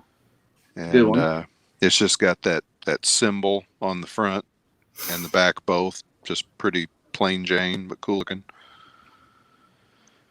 How many Steelbooks you got now, Cody? I don't know. I made a video a year or so ago, and I think I had 70 some. Wow. So I'd say I got over 100 now. I'd have to guess. Time for another collection video. About there. I got one more video to make of the overall collection. I got to do T through Z. I think I'll do one video on it, and then I've already got the videos made for the shelf that I keep Carpenter, Romero, and Tarantino on. And then I got my TV series shelf already done. So if I could get the one video done tomorrow, get it up, post them all, then I might do a Steelbook collection video at some point. Are you gonna do TV series as well? I hope. Yeah, that'll probably be the last one. I don't know really anybody ever shows off their TV stuff. And mine's a mixed bag. Like, I went through it, and I've got Married with Children and Sanford and Son, but then I got one season of The Sopranos and all of Boston Legal, and it's just I'm all over the place with mine. Got MASH and yeah. Isn't that funny? TV will actually diverse you more than films will. Yeah. I mean, most people will collect just a certain amount of films and only one genre or a couple of sub-genres, but TV, it's all over the place. I don't own a lot of TV series. I think the only one that I own is Penny Dreadful and Hannibal. I don't own any on Blu-ray, I don't think. They're all like old school DVDs. Because I stopped collecting for like a decade or so. And they were all purchased before then. So I haven't purchased a TV series in a while. I think the only TV series I have that's Blu-ray is Ash vs. Evil Dead and season 4 of Dexter. Everything else is standard, I believe. You got any Highlander, Ben? The show or the movie? The show. No, I never watched the show. I like the movie. I've never seen the movie, but I watched the show. The show Yeah, had a on kick-ass Fox. theme I song. love the show. I love the show. Yeah, Great theme song on the show.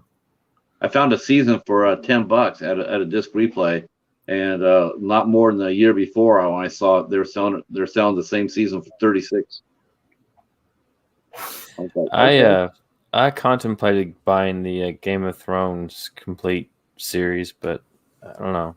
I almost did that on the fucking stream, man. I wish I would Yeah. have. Well, that set's like $400 or some shit.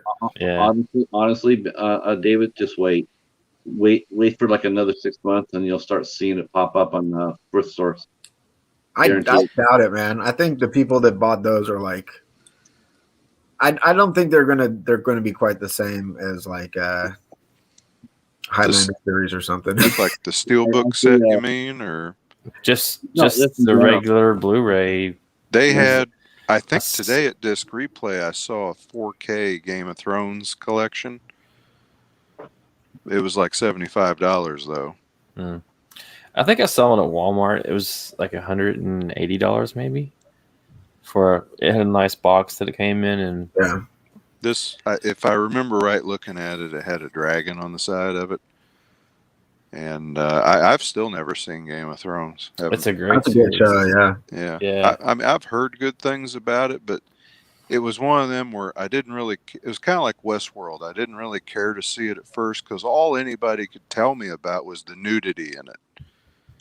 And, oh man, they showed so much and they showed this. And I was like, well, is it a show or is it, it's not even. is it a fucking porno or something? That's It's all not they even could a talk porno. about. I mean, it's like not even. There's not like an overwhelming amount of nudity. There's just nudity and brutality in the storyline. That was all I seemed to hear from people or in social media, either one. Plus, it was Well, airing on a network that I didn't have access to. I mean, were people discussing it in your church group because it might have been shocking for that crowd.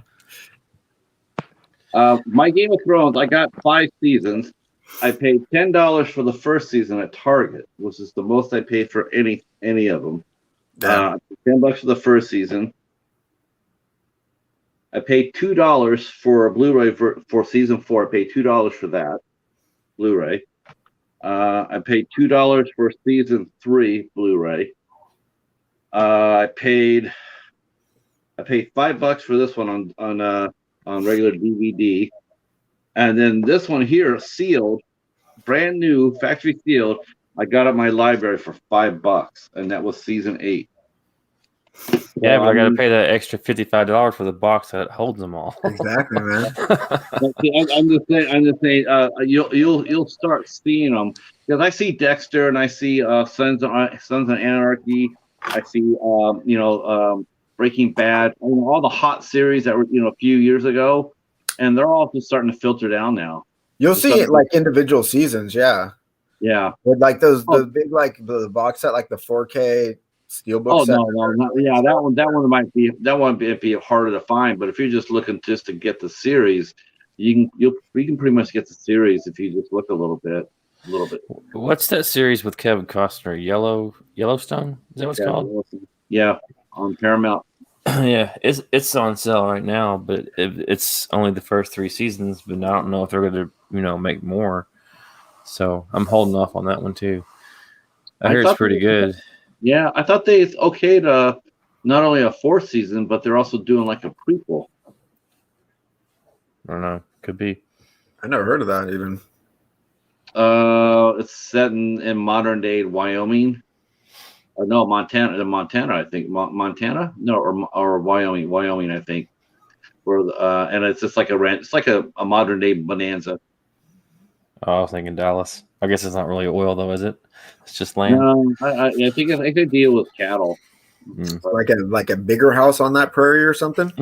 Yeah. It's like the freeway to heaven. Or like Fuller House. Dancing with Buffalo. Yeah, exactly.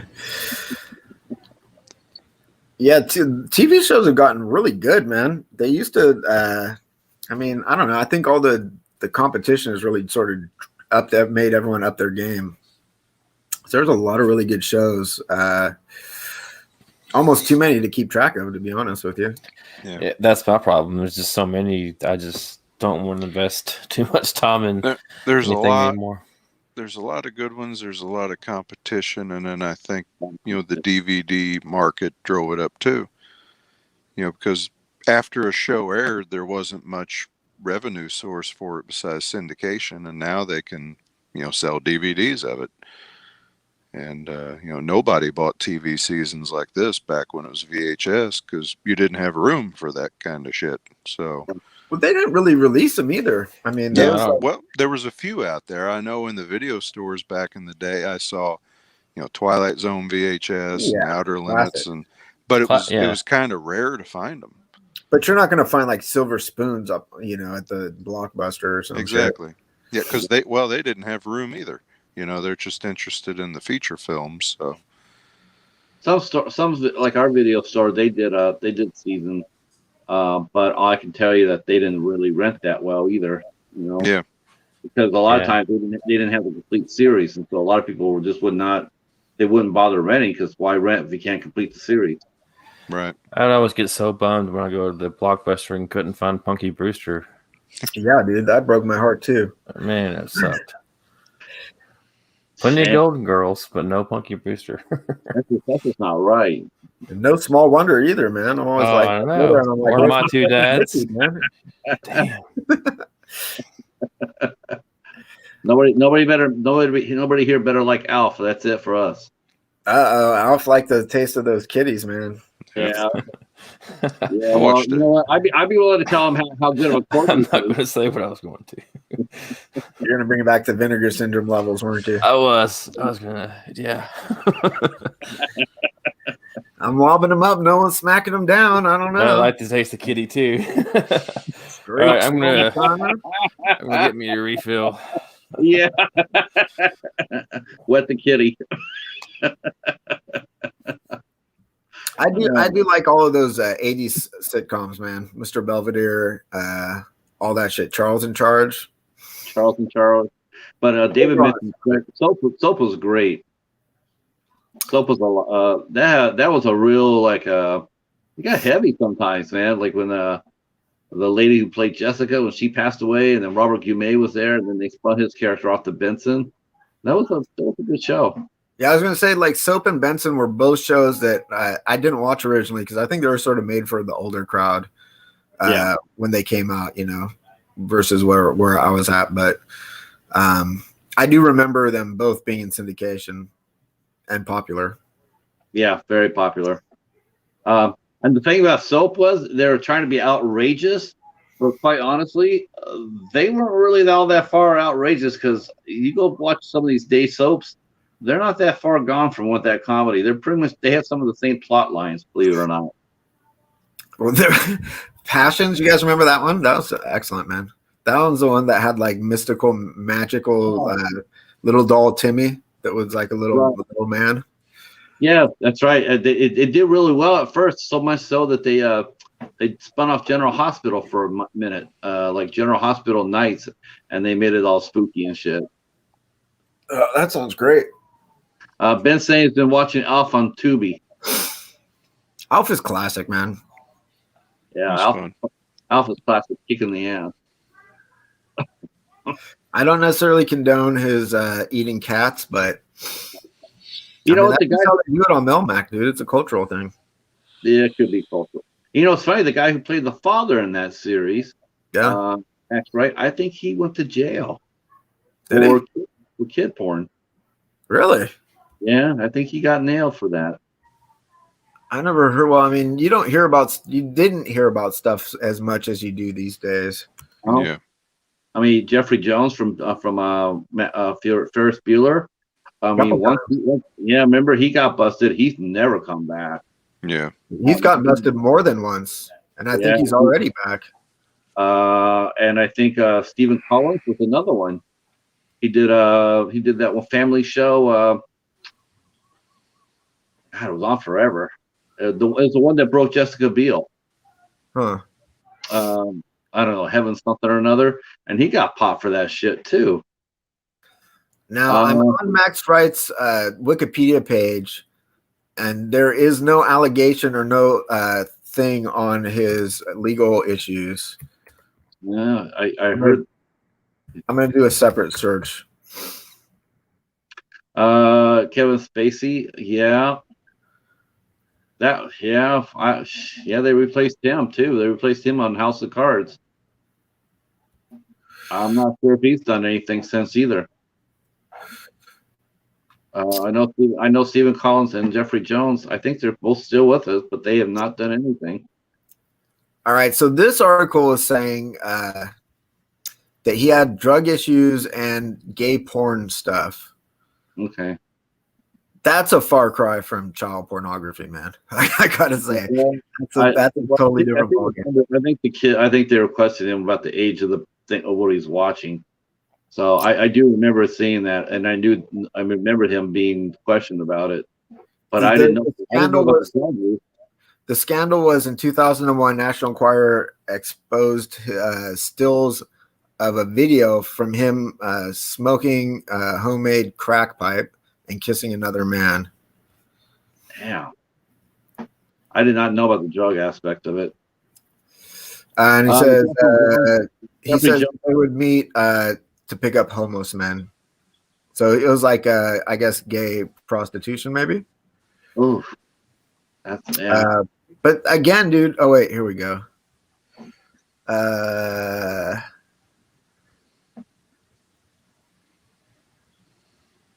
No, I don't think there was any underage stuff, man. So let's just clear his name real quick. Nothing illegal, just scandalous, you know. Okay. Well, the drug use. Did he get arrested for the drug use? I don't think so, but I mean, everyone uses drugs almost. I don't know. I don't. I've been sober since the '90s, but like, you know, if you drink, you use a drug. Yeah, he still. No, he passed away. He actually passed away in 2019. I was going to say there's a difference between them catching him doing it on film and, catching him doing it. Yeah. Just because they videotape you don't mean you'll get arrested for it. Yeah, that's true. But, if you get popped like that, it's just really bad for you. Yeah, it just becomes a PR nightmare. Yeah, I didn't know that. I didn't know he had passed away. We were talking about Max Wright, the father from Alf, Danny. Yeah. Now, Jeffrey Jones, I do believe he was legally busted for that. He was on more than one occasion. He was, and he made a couple plea deals with him or something. Now, is he out or is he in? As far as I know, he's out. I think he's out, yeah. I think he's been busted twice and is out and about doing his thing. Okay, David's saying that Kevin Spacey, Jeffrey Jones, he didn't like kitties. Shit. How's a shame because Jeffrey Jones was a really funny actor. I mean, he was, every time you saw him in a movie, it was going to be entertaining, and then that happened. We watched Howard the Duck not too long ago. He was great on Deadwood too. That's the most recent thing I've seen him on. Danny says that Jeffrey Jones was a pretty bad case. Now I didn't find this out until recently, last year I think. But Pete Townsend also popped for child pornography, right? Wasn't it? Yeah. Was it him or was it someone else from the Who? Who was it? I think. I thought it was Pete Townsend, but let me just double check. Legal issues. Yeah, child pornography. Wow. Yikes. But he was saying that he wasn't into it. He had it for research so he could go hunting people who were into it or something. I think that's what he was saying. Yeah. It says the child porn arrest saved my life. That's what he said. It says that's because it led to discover that he had bowel cancer. Jesus, man. So they have to look up his ass to find the pictures, or He said that they say that he didn't download any pictures, but he visited the website, and then he was given put on the sex offenders register for 5 years. Yeah, he was supposedly researching something for his next rock opera. That's what he said. Yeah, I guess he hadn't heard of Wikipedia.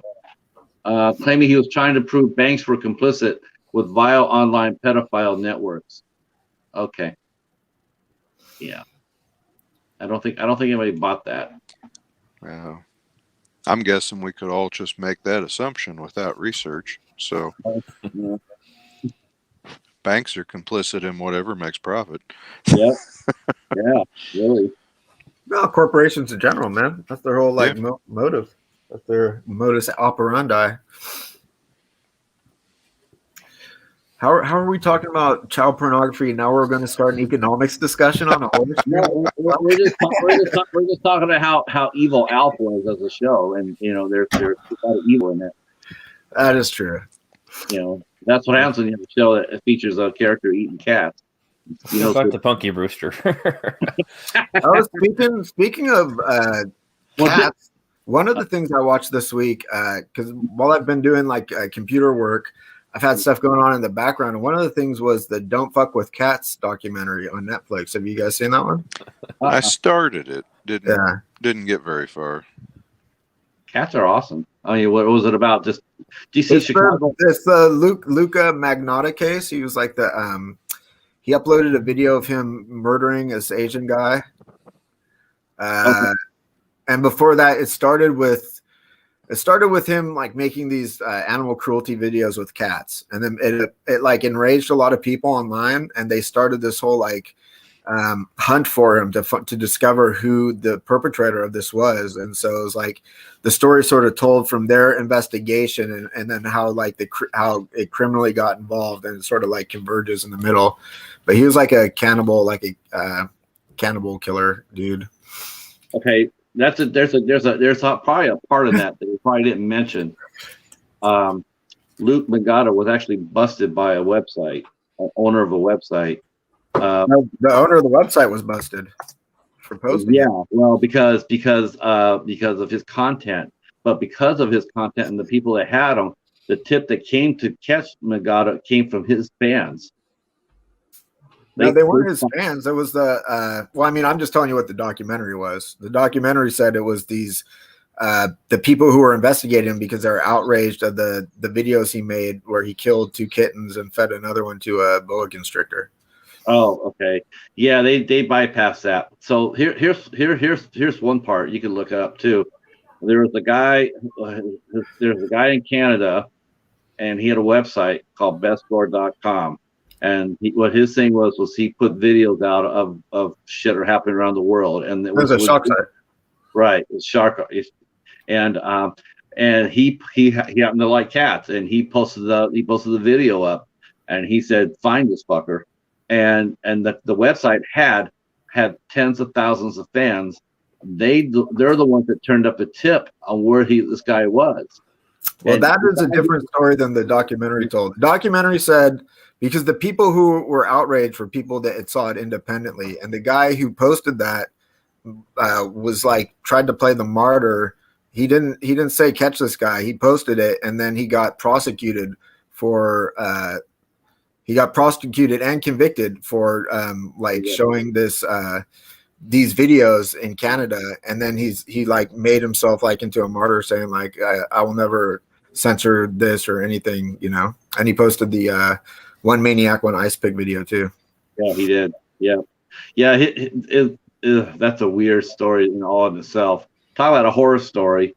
The guy who started that website, he started almost started as a like an awareness to raise awareness, but he got just totally desensitized to it, and it destroyed him. It destroyed him. He was not a good human being by the time he left. Yeah, there's I won't really watch gore stuff, like actual like real life gore. People don't understand this about us horror weirdos. Some of us are weird, but most of us love horror movies and are not big fans of actual like real life horrors. You know what I mean? It's not like, I think people like my mom never really understood this. I'm trying to like explain to her that it's not like I enjoy watching people get injured on and murdered in movies. You know, that's not like the driving force. So like it doesn't translate to real life for me personally. I know some people like real life gore and stuff. You Yeah. know. I think it's a really thin line though, you know, because there's a lot of people that watch that and see the gore on that and some of the movies and you know, like how many times you've been in the theater and you watch Jason or Freddy off somebody and there's people laughing and clapping and cheering. I don't, you know, that's desensitized. You know, That's a big fat line, and in my opinion, that line is not thin. That line is miles wide.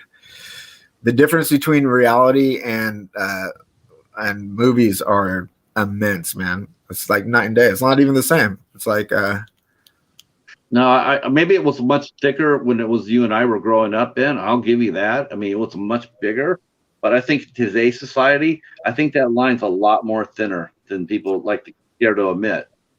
I don't think so. I think well, you know, whatever. I'm just trying to not be a cynic, but I mean the difference between I think most people, I would say everyone I know personally within the horror community, save maybe one individual, has no taste for real life horrors. You know what I mean? Like they don't want to watch like real gore. They don't want to watch like a live stream of someone committing suicide or something like that. That's not the thing. It's the I don't know. It's like everyone seems to be able to really differentiate between, you know, video games or horror movie and like a real life thing. Yeah. It's hey David. Hey David, how you doing, man? Hey. Yeah, I can watch blood and guts all day. The gorier, the better.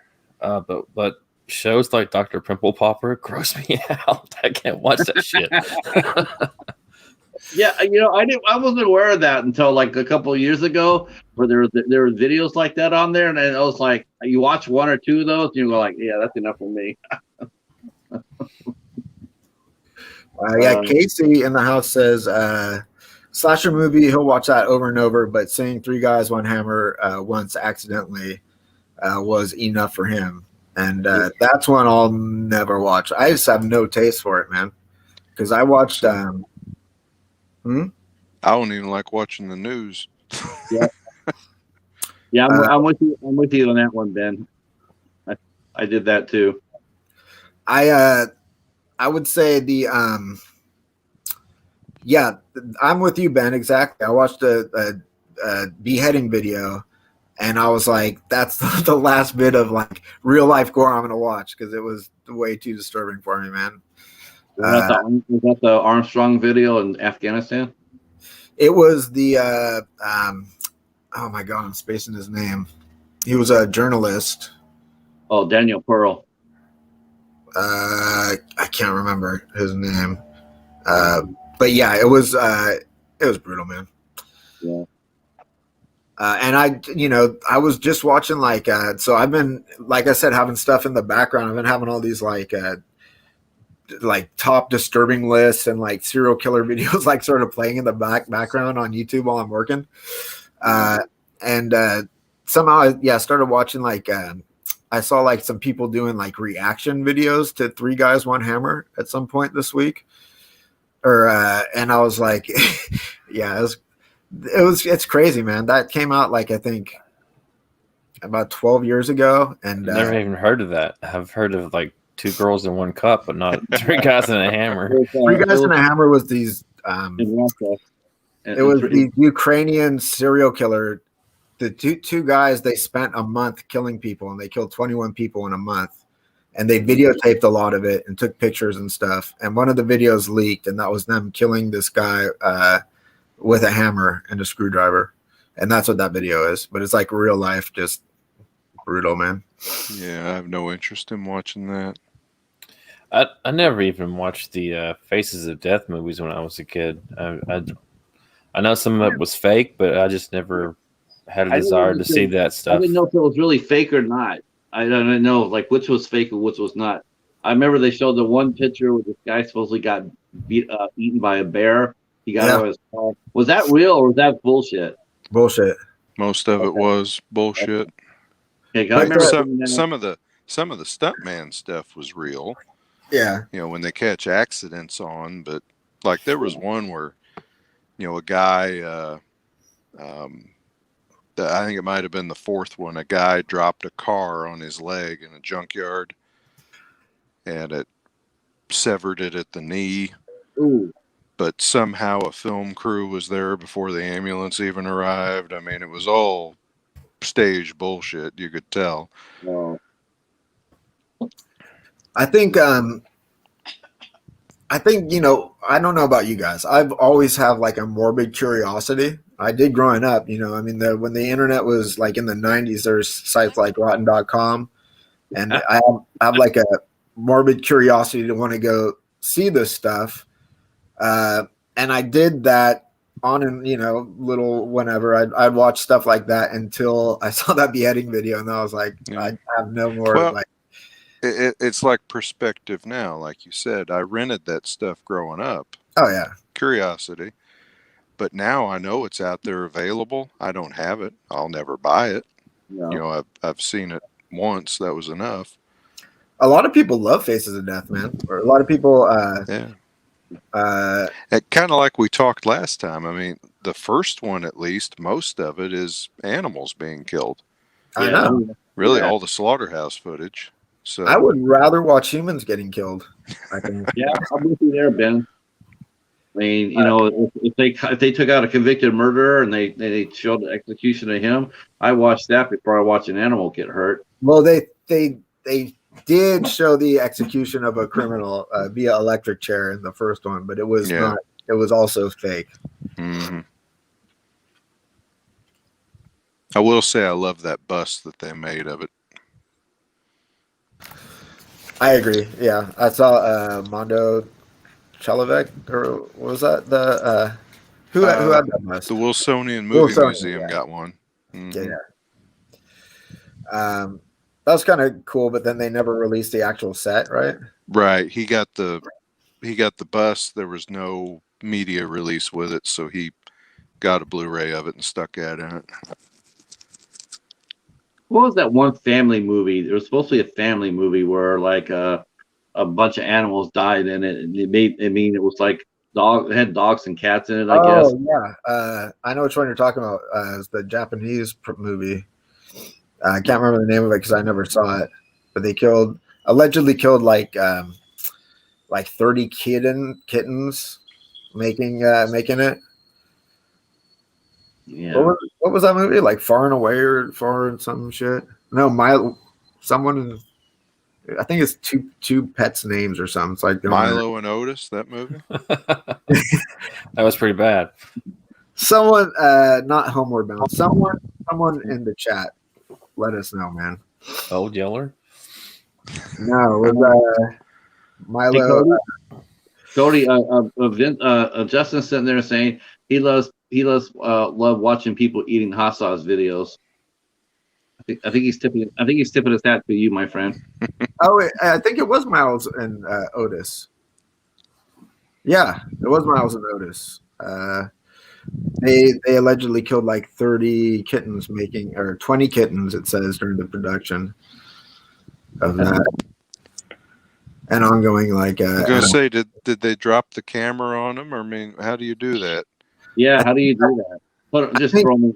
Film them, put them in really bad situations. I think it was putting them in really bad situations. Yeah. Anyway, I've never seen that movie, but I don't expect I ever would. And They were. Let's just also, for the record, these allegations were brought up but never actually proven. But I think everyone accepts it. It did happen. I know I've seen that, but it's been like years with the kids. I don't remember anything about it. Those kind of movies kind of run together, like, you know, Homeward Bound, and you know, it's a dog and a cat on a journey somewhere. There's a few shows like that. There's the chat. The chats. They know this story.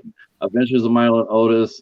Danny says they threw them off a cliff for a scene where they jump off a cliff. Hmm. I guess it's pretty out there. Nice. Yeah, that's what I heard too. Yeah, pretty bad. I don't really like. There's some movies. Like I've been kind of wanting to see Cannibal Ferox. But then I know also there's a bunch of like animal cruelty in that one as well. So I haven't actually watched it yet. Yeah. I'm blaming Alf for all this. This is all Alf's fault. You think it was Al? He like Yeah, started the retroactively- trend. This is all Alf's fault. All this. He used that like time travel Melmac technology. I think if he comes back, I think we should eat him. I thought there for a minute they were going to actually remake Alf. I thought they were going to reboot him because didn't they reboot Punky Brewster? Or I were feel they like they might have tried to reboot Punky Brewster, but I don't think it took. I don't remember that. I remember a Punky Brewster, them trying to reboot. I think it was like in the 90s, wasn't it? Like in the late 90s? No, I thought they did that. I thought they did it for Netflix. I thought they were going to do it because Fuller House did really well. So I thought they were going to try to reboot it for maybe for the Peacock. I mean, did Fuller House really do that well, though? I think it ran for 4 years. It might have ran a little longer, except they had that scandal involving the woman who cheated her, who paid her kid into college. Oh, yeah. Yeah, but I think it was going to do well. I mean, Candice Bure is on the show, and I think she was on the show. Was she on the show? Yeah. I watched like an episode or two, and it was just awful. And I was like, I'm okay with never watching any more of this. I got other stuff to watch. It was the whole cast. They came back. Jennifer Toshi saying, "I can't be distant Alf, but he likes to eat cats." Jennifer, he's a mortal enemy. He's a mortal enemy. They never show it though. They show him chasing the cat. Yeah. Huh? Well, they usually stopped him, didn't they? I don't think Yeah. they ever got to eat one. No. Whatever happened to Soleil Moon Frye? She did. She actually did 2 seasons of Sabrina the Teenage Witch. Wow, she's got 4 kids. She's She did Pumpkinhead 2.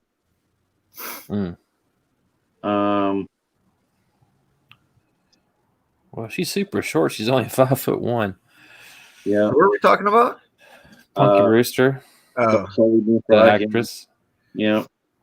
Yeah, I thought they were going to reboot Punky Brewster. I wasn't sure if that was in the books or they already did it or it came and went and no one cared.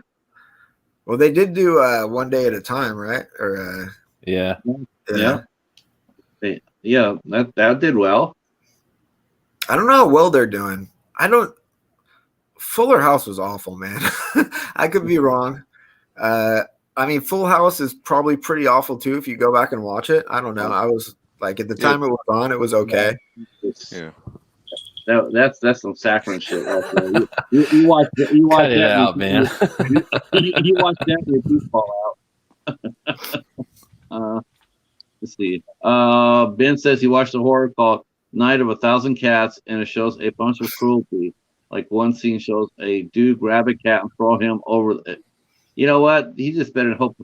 He better hope I don't find the guy who runs the horror corner to deal with that guy.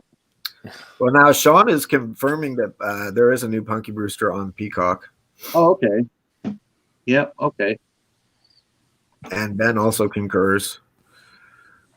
Yeah, that's what I thought. I wasn't sure if they had actually ran it out there yet or not. But yeah, I think you're right. I don't think it did very well. I mean, would you watch Punky Brewster reboot? No. Yeah. Okay. Now Danny's getting to the hair. Yeah, I have Night of 1,000 Cats, and that's a weird movie.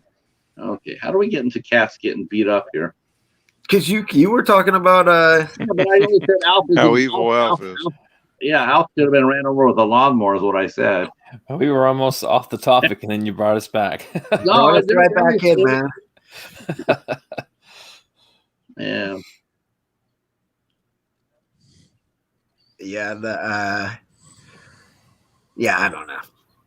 I've never even heard of Night of 1,000 Cats. I never heard of it either. That's a lot of cats, though, for a single night. I do know that much. That would be a lot. That would be a lot of cats. I think I saw at least that many though on the Vinegar Syndrome website though. Now, have you seen Sleepwalkers? Yes, love that movie. Did you like it because the cats got their No, I vengeance? like it. No, I like it because they had Madsen Ampkin on it. Madsen Amick on it. She was smoking hot. That's one movie I never cared for because I saw it in the theater. I have not seen it since. I haven't either. But my recollection of it was It was a weird movie. the dude's banging his mom and they turn into cats. That was all I really remember of it. And she Yeah, kills the guy with the corn cob. Yeah, I remember Corn that clip. That's all you need to know. Yeah, it's like we're cat family fuckers. It's sort of Yeah. like the moral of that story. Let's see. Jennifer, Ben, I'm stuck at the drive-in waiting for Peter Rabbit 2 to start. Thanks for giving me something to watch. Oh, brother, you mean the Night of 1,000 Cats? Oh, that's terrible. That's just, yeah, that's awful. Have a good time at the drive-in, though, Jennifer. I didn't know that there was a sequel to Peter Rabbit. Yeah, it's in I our didn't- local theater. I didn't even really know there was a Peter Rabbit movie. I didn't really care for it because if I remember right, James Corden, I think, voices Peter Rabbit, and I can't stand him. Oh, I really? I can't stand him either. I I've think heard he's in that the name, but I don't closet. know who he is. What do you Do think, what? Cody? He's in the closet. Do you think? No, he's out, isn't he? I don't know. He's married and has kids, but I don't know. Seeing the guy. Have you guys seen the movie? Oh, you mean Nine Lives? I actually got that. That was supposed to be like one of the worst movies of the year when it came out, but I actually got it. And did you like it? I haven't watched it yet. But I do know everybody said it was a really bad movie, and it was like I think it was like bottom 10 for the year when it came out. But I still ended up getting it. Some movies though, like will get that. Like when The Nun came out, it got just like universally shitted on by everyone. And by the time I saw it, my expectations were so low that I was like, "No, it wasn't too bad," and I thought it was decent. So you never know, because everyone else shits on the movie doesn't necessarily make it bad. That's kind of how I felt about Wrong Turn. I know we talked about it almost weekly, it seems, but it was getting shit on, and I liked it. Is it already that time to start talking about Wrong Turn? No, I'm just kidding. I think that's the trend, though. You know, I think a movie comes out, everybody jumps all over it, beats it up it's a thing, and then half those people haven't even watched it. They just follow around with the crowd, and then after 3 or 4 months, all of a sudden people actually do watch it, and all of a sudden they realize the movie's halfway good. That's like your story with Human Centipede. Ben, you made it 100 minutes. Oh, yeah. I haven't actually seen Human Centipede How in do a long time. How do we do this, Ben? How are we here? How are we here, Ben? It always just becomes. It was bound to be, man. It's our destiny. Kismet. Now it'd be really funny to come over tomorrow for Danielle Harris and see who gets her to mention the Human Centipede. I hear she's working on the reboot. I'm gonna ask her about that. Yeah, I'm sure. You'll see me in the chat asking her about the if she's involved with the Human Centipede reboot. You know what I like to see. You know what I like to see her get to lead the charge on. We need a horror icon or two, someone who's really got a lot of weight in the horror movie business to get Trick or Treat 2 made. I'm sick and tired of waiting for that movie. You need maybe like if Blumhouse got like involved or something. Yeah. But they would have to make it rated R. It has to be R rated. It cannot be one of those typical Blumhouse PG-13. His PG-13 movies are crap. But When he they go doesn't off- just when do they go those. R-rated, much better. And I will say, Happy Death Day, not crap. PG, I like, yeah. 13, not crap. It's a good one. Okay, I mean, well, Halloween 2018 wasn't PG-13, was it? It Yeah, was that R, was- wasn't it? Those are. I just watched the Craft Legacy, and let me tell you, it should have been called the Craft Legacy because that movie was terrible. I mean, Okay. All it right, wasn't great. A lot of people liked it though. I think I said, I did my review of it, and while it got crushed at the box office because of the pandemic, I do think that if it had gotten a proper release, I do think it would have made money. I do think it would have did well enough to make money. I'm not sure how much money. I mean, it would have made a profit because they only spent like $18 million on it, and a Blumhouse generally runs, they generally open in the $30 and $40 million range anyway. So they would have made his money back, and they probably would have did a sequel to it. But because of the pandemic, nobody's really sure about that. The one thing I like about Blumhouse, I've heard him on a few podcasts, and one thing that he'll take chances on films and let filmmakers have like creative control over a lot of the film, more so than like a studio would, because the budgets are so low that there's like less risk involved. So he's more willing to like risk it because for everyone that turns out shitty, you get like a Paranormal Activity or Get Out or whatever, right? Big studios are more concerned about what the test audience says. Yeah. And they'll end up ruining the movie. I like more Blumhouse movies than not. I mean, I can't think of one that's disappointed me, to be Did you honest. guys see the thing I sent you about the Toxic Avenger remake? Yeah. Who's playing the villain? Kevin Bacon. Kevin Bacon, yeah. See, I heard that the guy that played not Tyrion. Yeah, Tyrion Lannister was going to be a villain also. Huh. Peter Yeah. Dinklage. Yeah, Peter Dinklage. It said Peter Dinklage was in it. I wondered if he ain't going to be at the beginning and be the one that falls into the waste and turns into it. Maybe he'll be after the waste, man. Maybe he'll get a little shrunk down, but be just badass. Yeah, the mini Toxic Avenger. Toxic Avenger, boy, can they reboot it in a way that's a weird one because it's I feel like the audience that is built in for Toxic Avenger, if you remake it for that audience, you're gonna alienate most of the people you actually want. And if you try to target it towards most of the people that you actually want, you're gonna probably fuck it up, and you're gonna alienate the people that actually wanted to see it. So That's kind of my guess of what it'll be. I think they're going to try to appeal to the wider audience. Yeah, and the old fans are going to hate it. Yeah. Is it still going to be a Troma movie, or is it going to be just? I didn't see what the studio was.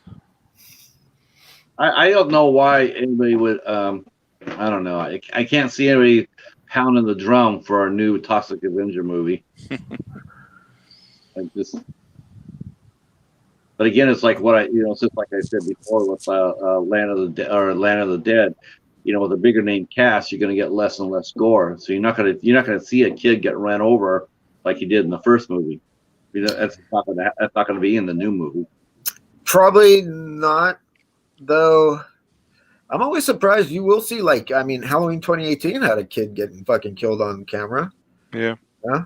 So I mean, and it's pretty shocking when you see it. And then later on, after that, Michael Myers walking through the house, and then you hear the crying baby, and he goes over, pauses at the crib, and you're like, you're not gonna fucking stab a baby, are you? And so I mean, it's interesting that they build that in, subvert your expectations a little bit, just to fuck with you.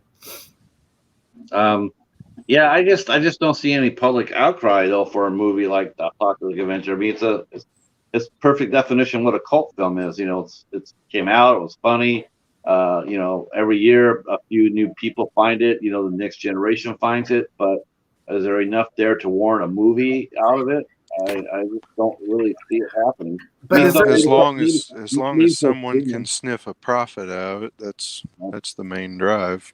So It'll probably be on a Netflix or something like that, or Shudder. It'll probably be like a Shudder film. Oh, that's like the the turtle movies. Those were shit back in the day, and they keep making them. They keep making them. They Yeah. I hear they're making a Garbage Pail Kids movie again. I mean, Yeah, I read that somewhere. There's no public outcry for remakes at all. There's no one who, there's not like groups like picketing the fucking Hollywood studios going, remake this movie. They just pick it. And Yeah, it's like how many times can you bring out? How many times can you make Little Women, or how many times can you do King Arthur, or how many times can you do Robin Hood? It's just like no one's asking for any of these movies. You know, no one's sitting there going like, "Yeah, we need another Robin Hood movie." It's only been 3 years since the last one. you know what I would like to see though, as far as remakes goes, I'd love to see a Black Christmas remake. Right after the Human Centipede one, right? Now, I would like to see a Black Christmas remake, but I would like to see them sort of bring it like end on a better note, I think, than the last one. I want to see an American Werewolf in Paris remake with They good, could with good actually- effects. What about How about American Werewolf in Amsterdam? You know, Just What pick a about- country. Say, What a about high a British- werewolf? That what we'd get there? I mean, I think every year they can come out with a new werewolf movie, and they can visit all the cities in Europe. What about a British werewolf in New York? Would you guys watch that? They could get James Corden to do it, There you go. or Russell Brand. Put him in there. I hate Oh, that guy yeah. too. And they did do the Mortal Kombat movie. Speaking of like 80s properties, I guess that was 90s. The other I think we're all recent getting- one, they said they're going to redo Christine, Yeah. but set back in the early '80s again. Or they're not going to do it modern day with like a Dodge Hellcat or something. They should just do it this in today's world. Just use one of the cars from Tesla, one of those self-driving cars. There you go. Yeah, Yeah. that could be a crossover with the Chucky remake. I think you get a crossover with the Chucky remake, and then you get Kit from Knight Rider, and There you you just go. mash them all into a big old fucking messy pile of garbage that no one wants to see. Speaking of Kit, I watched the roast of David Hasselhoff the other day. Oh boy, That was funny. those are usually pretty funny. Yeah. I went back and those boys are savage. I watched an episode of Knight Rider a little while back. How was it? I never missed an episode of that when I was a kid. I Oh, didn't it's atrocious. It's like the A Team, you know? yeah, it's so bad to go back and watch the A Team, and I used to love it. All Same kinds of 18 bullets yeah, flying and no 18. one ever gets shot. Yeah, no one ever gets killed. And the plan other always one comes together. is Dukes of Hazzard. The statute of limitations in Hazard County is about 5 minutes because they chase the Duke boys through the woods, and then they're at the town square talking to the cops like nothing just happened. Don't go back and watch He-Man, okay? Yeah, I've purposely not watched it. Did you see there's a new? well, Dick, leaving you hanging. He was going to say there's a new Netflix series, He-Man, No, is there? No. and a lot of people are very excited about it. Or is it like a live action series or a cartoon? No, I think it's cartoon. I did see a meme the other day.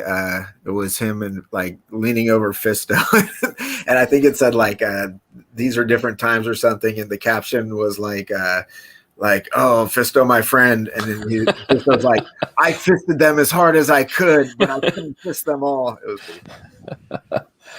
Yeah, dropped out. Sorry. Yeah. But there's a new He-Man on Netflix, and Mark Hamill is going to voice Skeletor. Yeah, Oh, I think I saw that. Yeah. Yeah, Kevin Smith is doing something with it, producing it, or is his daughter going to play He-Man then? she'll be in there somewhere. Exactly. She'll make Kate, Evelyn, and Tila. And see, like, yeah, She-Ra make an appearance played by his daughter. I had to move. My phone was about to die. I thought that I thought me losing it there was the phone dying, but it was just somehow or another I closed my internet app. Well, it looks like your connection's a little better now. Or maybe just the lighting's better or something, wherever you are. I'm in the edge of the kitchen now, so it's a lot more lit up in here than the living room. Nice. I'm gonna grab some more pizza, Guinness. Nice. David sent. I'm trying to hold off, because tomorrow's cheat day, and I've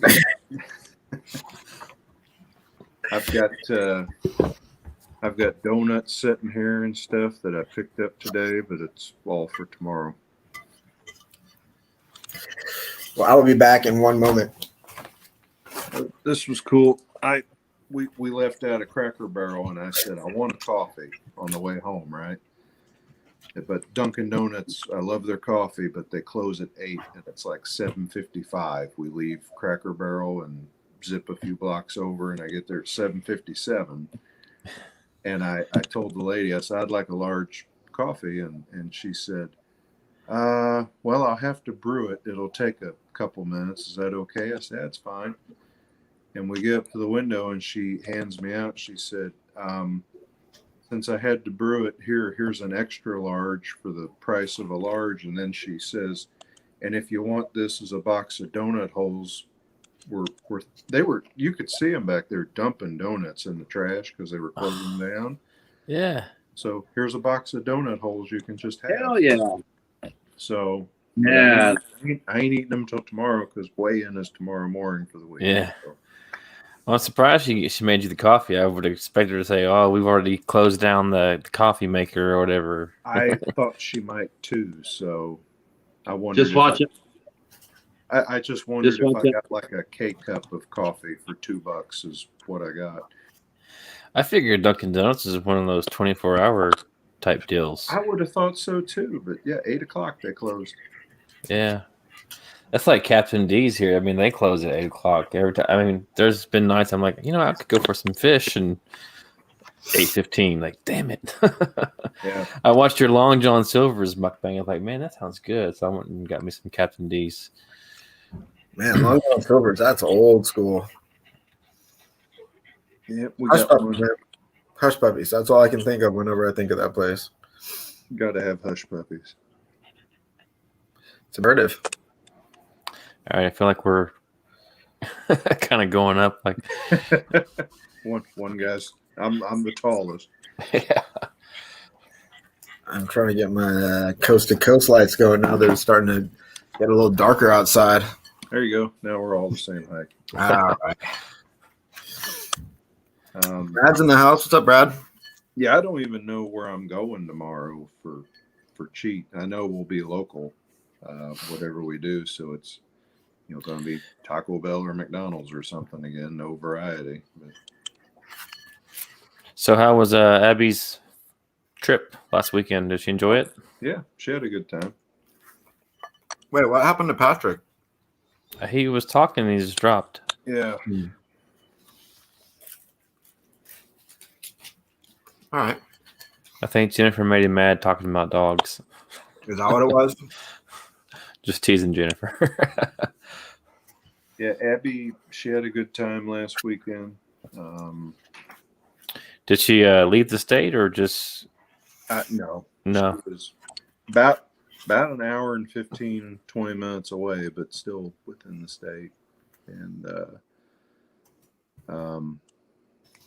yeah, that was last weekend for her. Today I was gone most of the day with the record store day trip because that was about an hour and a half away. Oh, really? Wow. To where I went.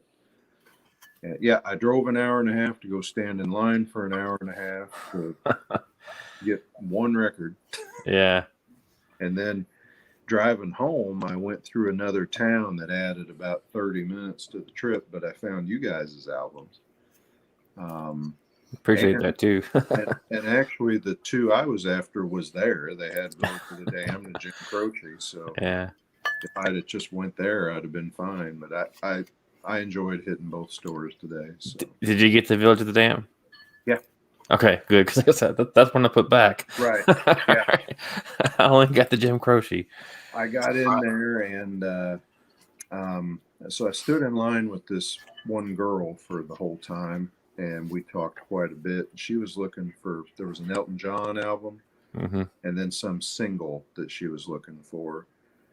And we got in there, you know, and the way that they did it was, even once you were in the store, you were still in the line, and they had crates of the record store day stuff lined up on the counter. And so she got to the first crate, you know, and I'm standing behind her waiting my turn. So I'm watching her flip through them, and I see the One Village of the Damned album, and I'm like, all right, I'm good. And that's when I texted you and said, you know, I'm good. You can put yours back. Yeah. And she found her single, but she didn't get the Elton John. And I got the last of the two Village of the Damned, and they said they only have one Jim Croce. They didn't have any of the ones you were looking for left. But then that other record store, the one I got you, that Peter Yarn, they had like 4 of them. Yeah. And 3 or 4 of the Kenny Loggins for Beth. So, and yeah, a for the Damned and a Jim Croce. And my record store, the first one I went to, they just had the employees at a table, and you had to tell them what you wanted, and they would pull it for you. I mean, there was no flipping through the crate yourself. It was just, you tell them your list, and then you get it and go. That's not very fun, is it? Not really. Yeah. Because I mean, I didn't like study the list, but there was some stuff that I've seen people show on their channel today that I might have picked up had I been thumbing through. You know, there was a Police album that was put out, a live guy album. in front of me bought that. And then there was the Repo Man album. Yeah. But they had it, but I didn't know if I wanted it for $30 or not, because 1, I couldn't really remember the music in the movie, and then 2, this was not original. This is like a tribute album of some kind. Oh, okay. And so I passed on it. They had one of them. John in the house. What's up, John? Hey, John. What is up? Cody, where are you? I'm in the edge of my kitchen, actually. All right. I'm on my cell phone tonight since I'm a guest. Ah, Figured that'd make me a little more mobile. there you go. How's everybody doing? Good. Good. How would work? Long and tiring and hot. And the same shit that it is every time I work. It was like 91 or 92 here today. Yeah. Got pretty warm. Standing out in the sun waiting for records. Yeah, it was 82 when I messaged you guys, and after about 30 minutes we got to the point where we were in the shade, and then it wasn't too bad from there on. I spend most of my time in a maintenance room. There's constantly washers and dryers and 2 gigantic hot water heaters, and it's just a bunch of hot shit all around me. So even when it's cool outside, which really tonight it was actually kind of cool, but inside it's boiling hot. It doesn't make a difference. I remember my dad used to work in a power plant on like the 2nd or 3rd floor, and he said most of the time it was like 100, 101 or 102 degrees in that area. Yeah. He'd come home, we're all sitting in the pool because it's 90 and we're just dying, and he's out there in long sleeves like, what's wrong with you people? Come on, let's go do this. I walk out of the maintenance room, and tonight, as a matter of fact, I walked out, and there was a woman outside that had like a hoodie on, and she was talking about how it's just chilly out here. I was like, you have no idea how good it feels out here right now. Like, were you born on the sun? Yeah, it's kind of ridiculous. Where'd Patrick go? I was His phone died. I was kind of the opposite when I worked at Walmart, because I worked in frozen foods. Oh, yeah. So one freezer was 5 below, the ice cream freezer was 10 below, and I spent the whole time standing in front of the, freezer doors stocking stuff. So in the wintertime, it was 30 degrees and people are outside shaking, and I'm out there in a t-shirt. I'm like, what's wrong with you people? This is all right. You don't even need a coat. I worked in a grocery store from the time I was, I think, 21 to 27. one of the most fun jobs I've ever had in my life. Not so much the job as much as it was the people that I worked with. Yeah. But I did that. I worked in frozen food every once in a while to like fill in. I was like a Mr. Everything there. I did like everything, literally everything. Yeah. Except for butcher, because you had to have like a certain certificate or some shit like that to handle a knife. What the fuck? Working at Walmart, I worked all over that. I worked 7 years at Walmart, and I was, cart pusher, stockman, automotive, garden center, hardware, electronic, over in the grocery, dairy, frozen, overnight grocery. I worked every place in that damn store just about, except like the photo lab and the vision center. Yeah. Overnight grocery was fun. Yeah. I did that for a while too. We had a blast with that. We Yeah, would just fun crank for up the music and throw shit at each other all night. It was great. Did you work in the pharmacy, Cody? No, actually, no, not the pharmacy. But the ones I liked was frozen and dairy. I liked them. I worked in produce a lot too. Yeah. I was actually hired as a cashier, and that was my least favorite part because I had to deal with people. I hated cashier because I always complained that the register was too low. Yeah. And my back hurt after a shift working cashier because I was stooped over the whole time to reach the belt. I hated it just because I was so used to working everywhere else. When you're a cashier, you have to stand in like a little 3x3 spot for 8 hours at a time, and that shit used to drive me crazy. Yeah. I like to move around. I didn't mind dealing with the customers when I worked at like coffee shops and stuff. I always had fun with it. I worked cashier and in the grill when I worked at McDonald's in high school, and then I worked at Best Buy when I was in college, and just worked in it was called media, but it was the DVDs and CDs and all that stuff. I enjoyed that. 2 years or so into my Walmart career is when I saw Clerks. Oh yeah. And that's when I adopted Randall's line where he said, "This job would be great if it wasn't for the fucking customers." One for the fucking customers. Yeah. How I felt at Walmart after a while. At least it was pre-Karen, dude. There weren't Karens. Karen's been coming around for like the last 5 years or so. Oh no, I think there were Karens. We just called them assholes. Yeah, they were Ethels back then. I was always convinced that some people just got in a shitty mood and came to Walmart so they could yell at someone. How it felt. Walmart, yeah, that might be the case at Walmart. I don't know. Like I said, I worked at like Pete's Coffee, like it's like a Starbucks style type of situation. And people, it was like a coffee shop. People come in, you'd shoot the shit with them. Yeah. What's up, Justin? It's fun. I got along with 99% of the people, that come into Walmart, but man, that 1%. I find with my experience with just about everywhere I've ever worked or gone or been in general, I get along with just about everybody. But when I come across somebody that I don't get along with, I do not get along with them at all. Yeah. It's not even a little bit. I can't even hide it. I just kind of avoid people like that. Yeah. I'm not confrontational, so when I find somebody that I don't like, I just don't talk to them. I just stay away from them. Have I ever told you guys the story about the idiot with the bag of corn at Walmart? So this was when I was working in frozen food. I'm stocking, they had like an open bunker where like the pizza pockets and stuff like that were. So I'm stocking pizza pockets and Totino's party pizzas and crap like that. And there's an end cap display of 5-pound bags of corn. And this guy comes up with a few things in his cart, and he makes a comment about the corn because it was like, 2 for $10. And he says, how much is this corn? And I point the sign. I'm like, well, it's 2 for $10.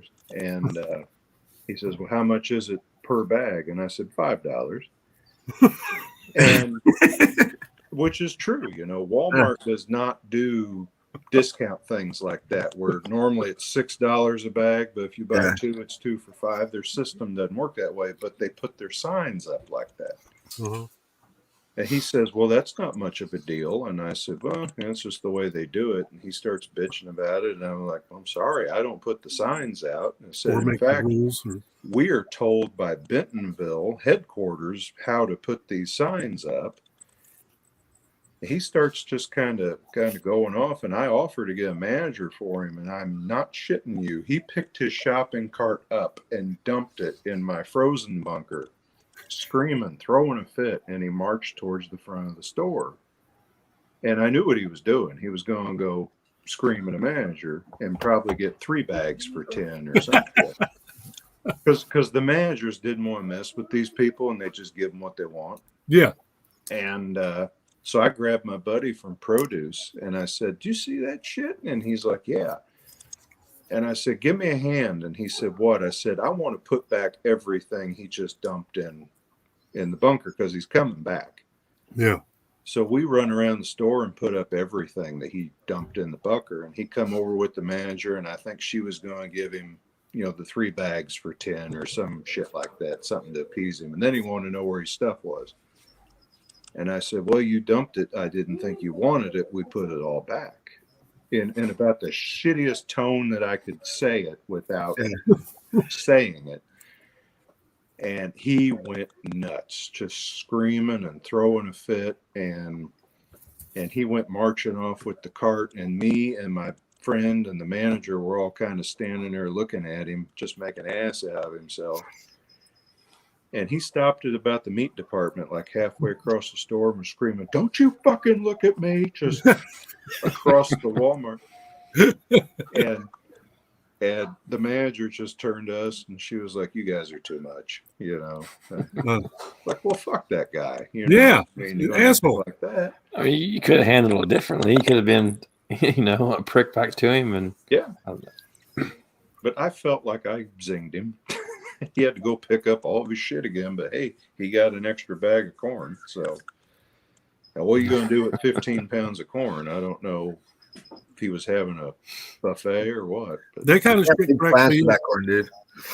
He had a bunch of murders to commit, Sleepwalker style. That kind of shit cracks me up that they're going to attack the guy in frozen food about the corn sign. Like you made that decision to put the corn out at that price in that spot. You made the sign. It's your decision. Yeah. You're just a guy who answered a question and he flipped out on you. I fucking hate people, man. I was the marketing genius making $5 an hour that said, hey, if we put 2 for 10, people are going to buy more. Yeah. Yeah. That sign might as well said 4 for 20.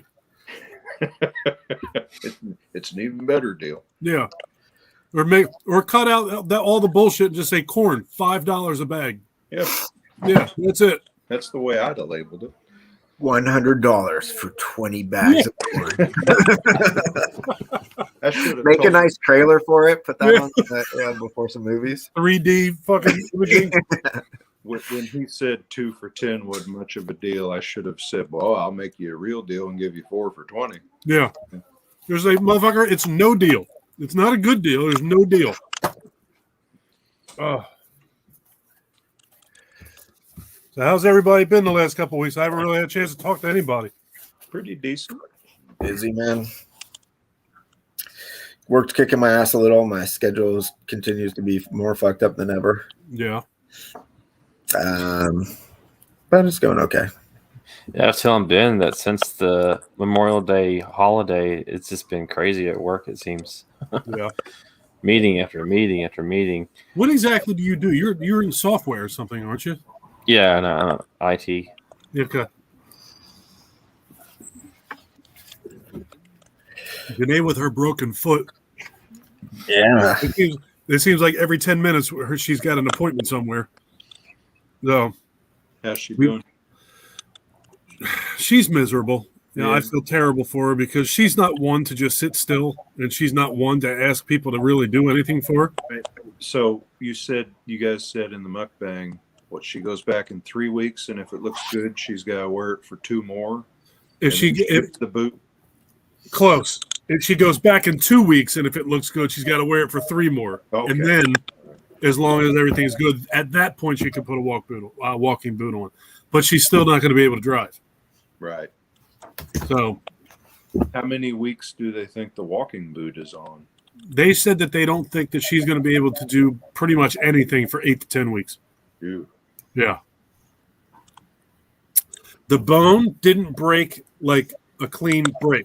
It wasn't like diagonal fracture. it's like diagonal across the whole bone. So the whole bone is basically broken. Yeah. And they could only put one screw in her foot. Typically, he said they like to put 2 screws in. But because the bone broke the way it did, it's so thin that if he puts 2 in there, he's afraid it's gonna be compromised too much.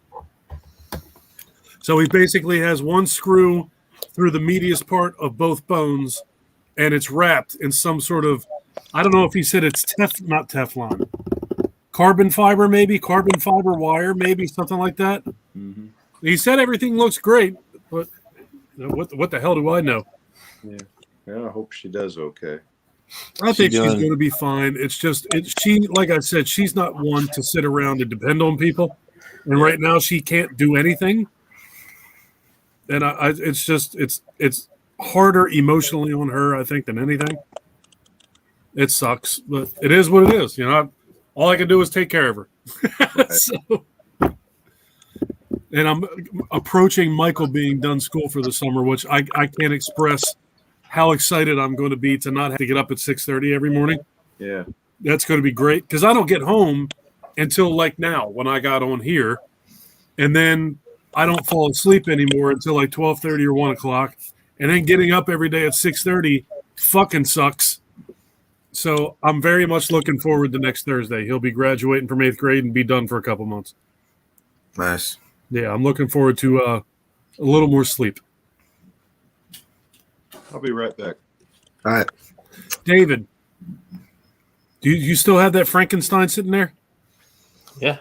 Hold him up. I didn't know thought you'd be interested in seeing that one. I didn't realize that he came. I was on NECA's website the other day, and they made it sound like it was going to be coming out in like a couple weeks. I wasn't expecting to see him today either, but I just happened to be at Walmart, and there he was. I'm almost positive that on their website, yeah, he's freaking awesome. On their website, I'm almost positive it even says end of June, early July is when to expect Frankenstein to come out. Yeah. There was still one at the Walmart I went to if you want me to snag one for you. I'm going out on Monday. I'm going to go to FYE, Target, and Walmart on Monday. If I can't find it on Monday, I'll send a code out to the bat signal that if you guys find one, grab it. And I'll send you money. Then Monday, I'm off on Monday, and Janae doesn't have any doctor's appointments. So I think we're going to try and just go somewhere. Nice. Yeah. I was looking at some 1/6 scale figures yesterday. Uh-huh. I think I might start collecting those things, man. I think I like that scale. Mm-hmm. You know that Michael Myers figure I ordered a couple weeks ago? I was looking at that one too. I canceled that one. I just what? What yeah. figure was it? What did you order? It was the Sideshow Michael Myers. It was those things are like fucking really expensive, aren't they? Yeah, and I've already got a Michael Myers figure. I thought, I might be picking that one up. How much do them things cost? Is it like $500? No, this one was only $240. Okay. They have a Jason Voorhees as well.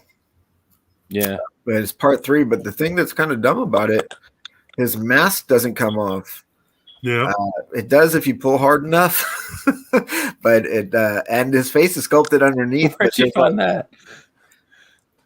Dang it. That's cool, man. Trying to show this. I get it over here in the light. Yeah. So he looks like he comes in. Is that the same style box as the Creeper? It's the kind of thin box like the Scream Factory exclusives come in. But I picked him up today, and there's a little story attached to him. So I had him ordered from Big Bad Toy Store for like $35, right? Okay. And my local place got him and I message him and say, hey, how much is he? And he's $40 through them. Well, a couple things. One, I wouldn't mind paying $5 more anyway to support my local store, Plus, if I order it on Big Bad Toy Store, I'm going to pay $4 for shipping anyway. So I go ahead and order it through the store, and I say, is PayPal okay? That's what we normally do. I PayPal them, and then I pick it up when I can. So I send him $40 on PayPal. A little while later, he messaged me back and says, oh, I made a mistake. That's $50, not $40. Oh, Not going to ask you for the extra 10 because that's my mistake, but I wanted you to be aware of that from now on. The next time you buy a Quint figure, yeah. just expect it to be $10 more. Yeah. So, but then looking at the toys and when I went and picked him up tonight, their ultimates are still like $35, but all the cloth figures were $50.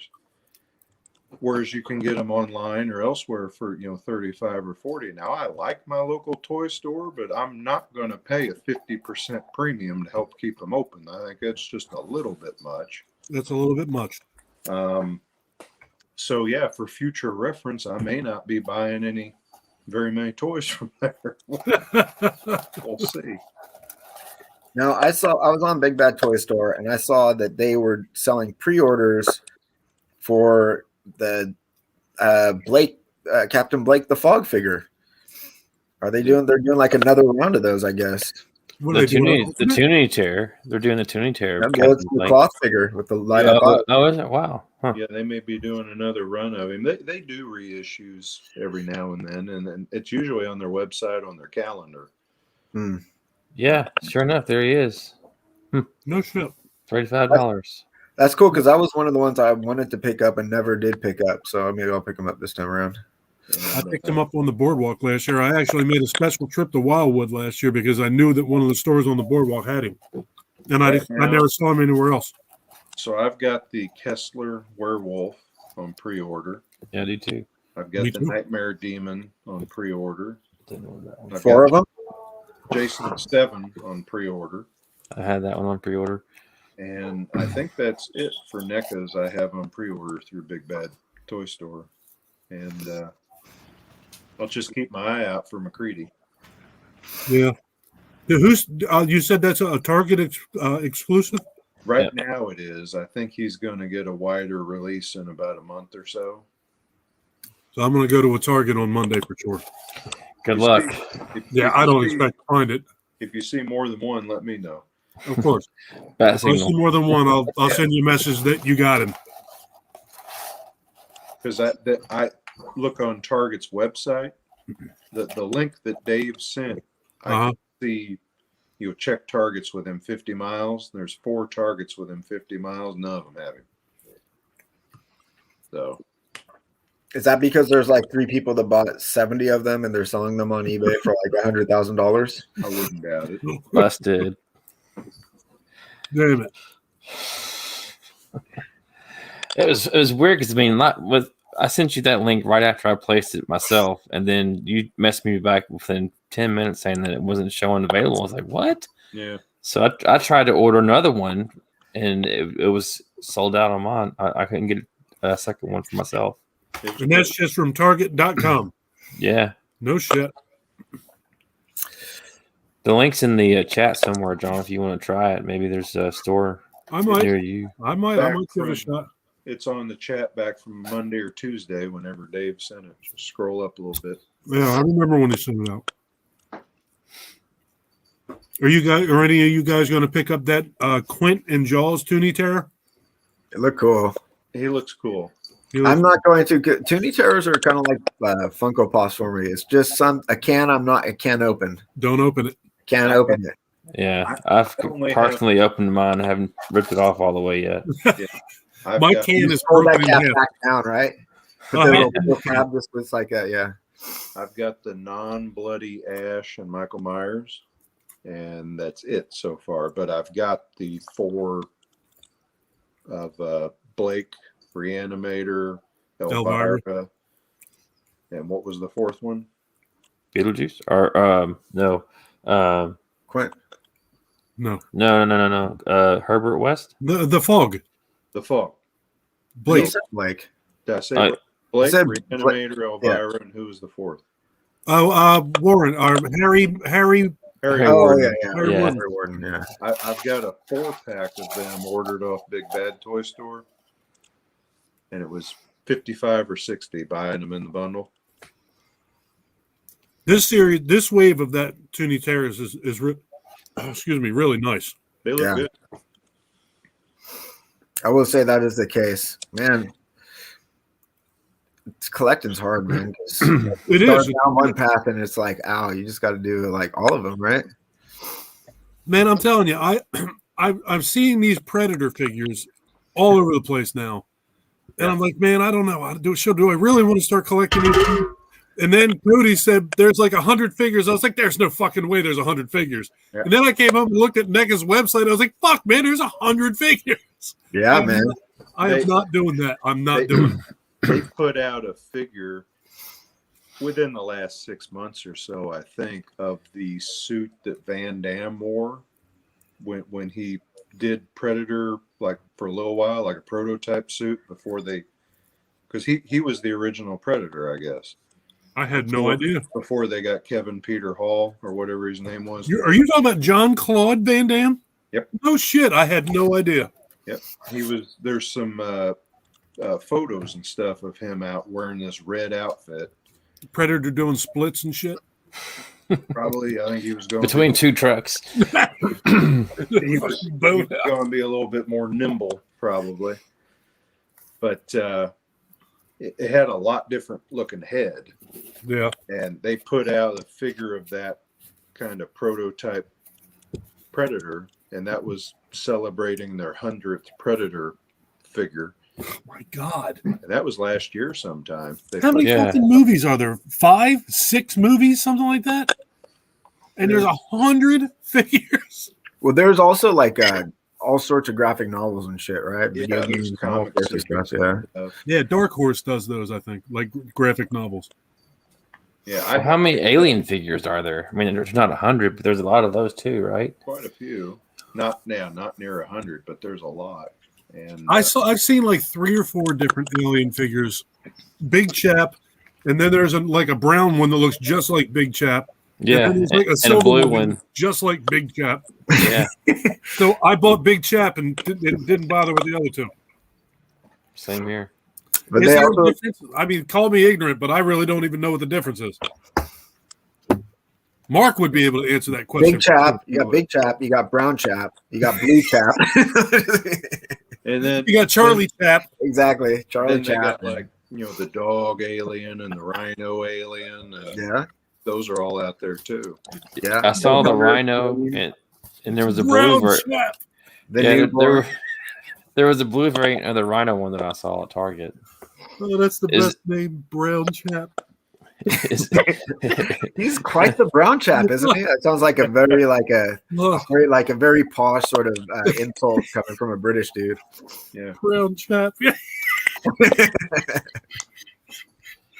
Is there a queen alien too, or something Oh like that? my or- God. I've got the Queen Yeah. from Aliens.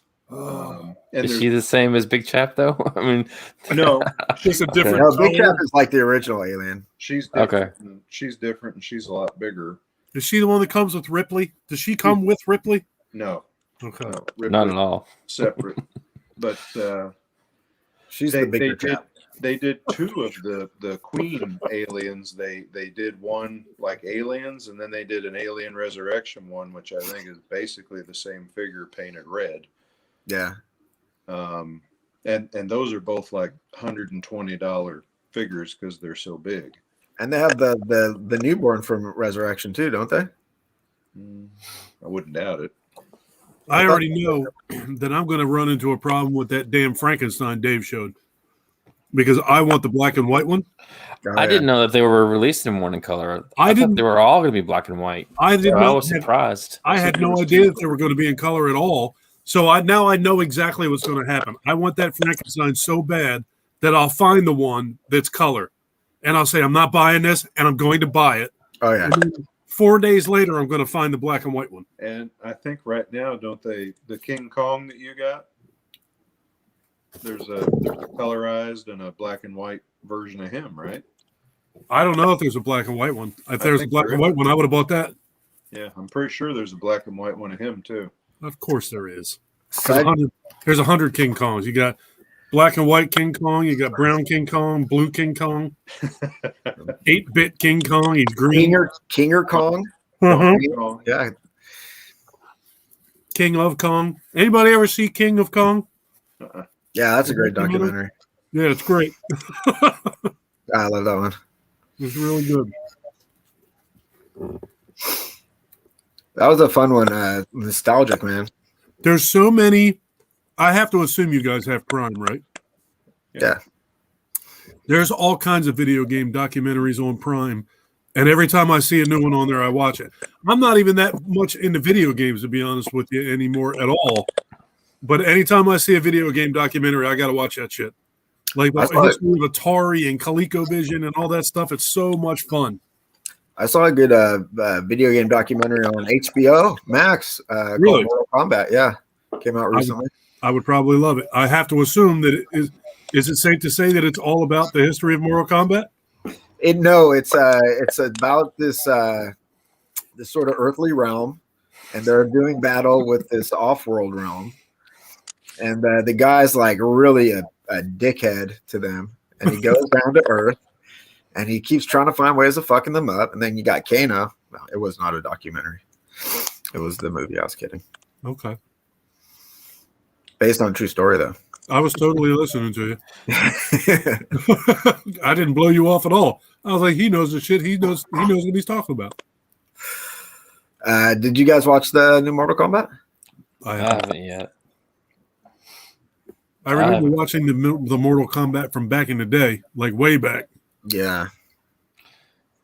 Not super good. I remember pieces of it. I think the only thing that I watched this week, movie-wise, is I finally watched that.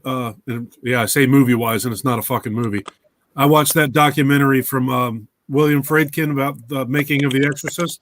Oh, yeah. That was really good. Yeah, that was a good one. I've been meaning to watch that for quite a while.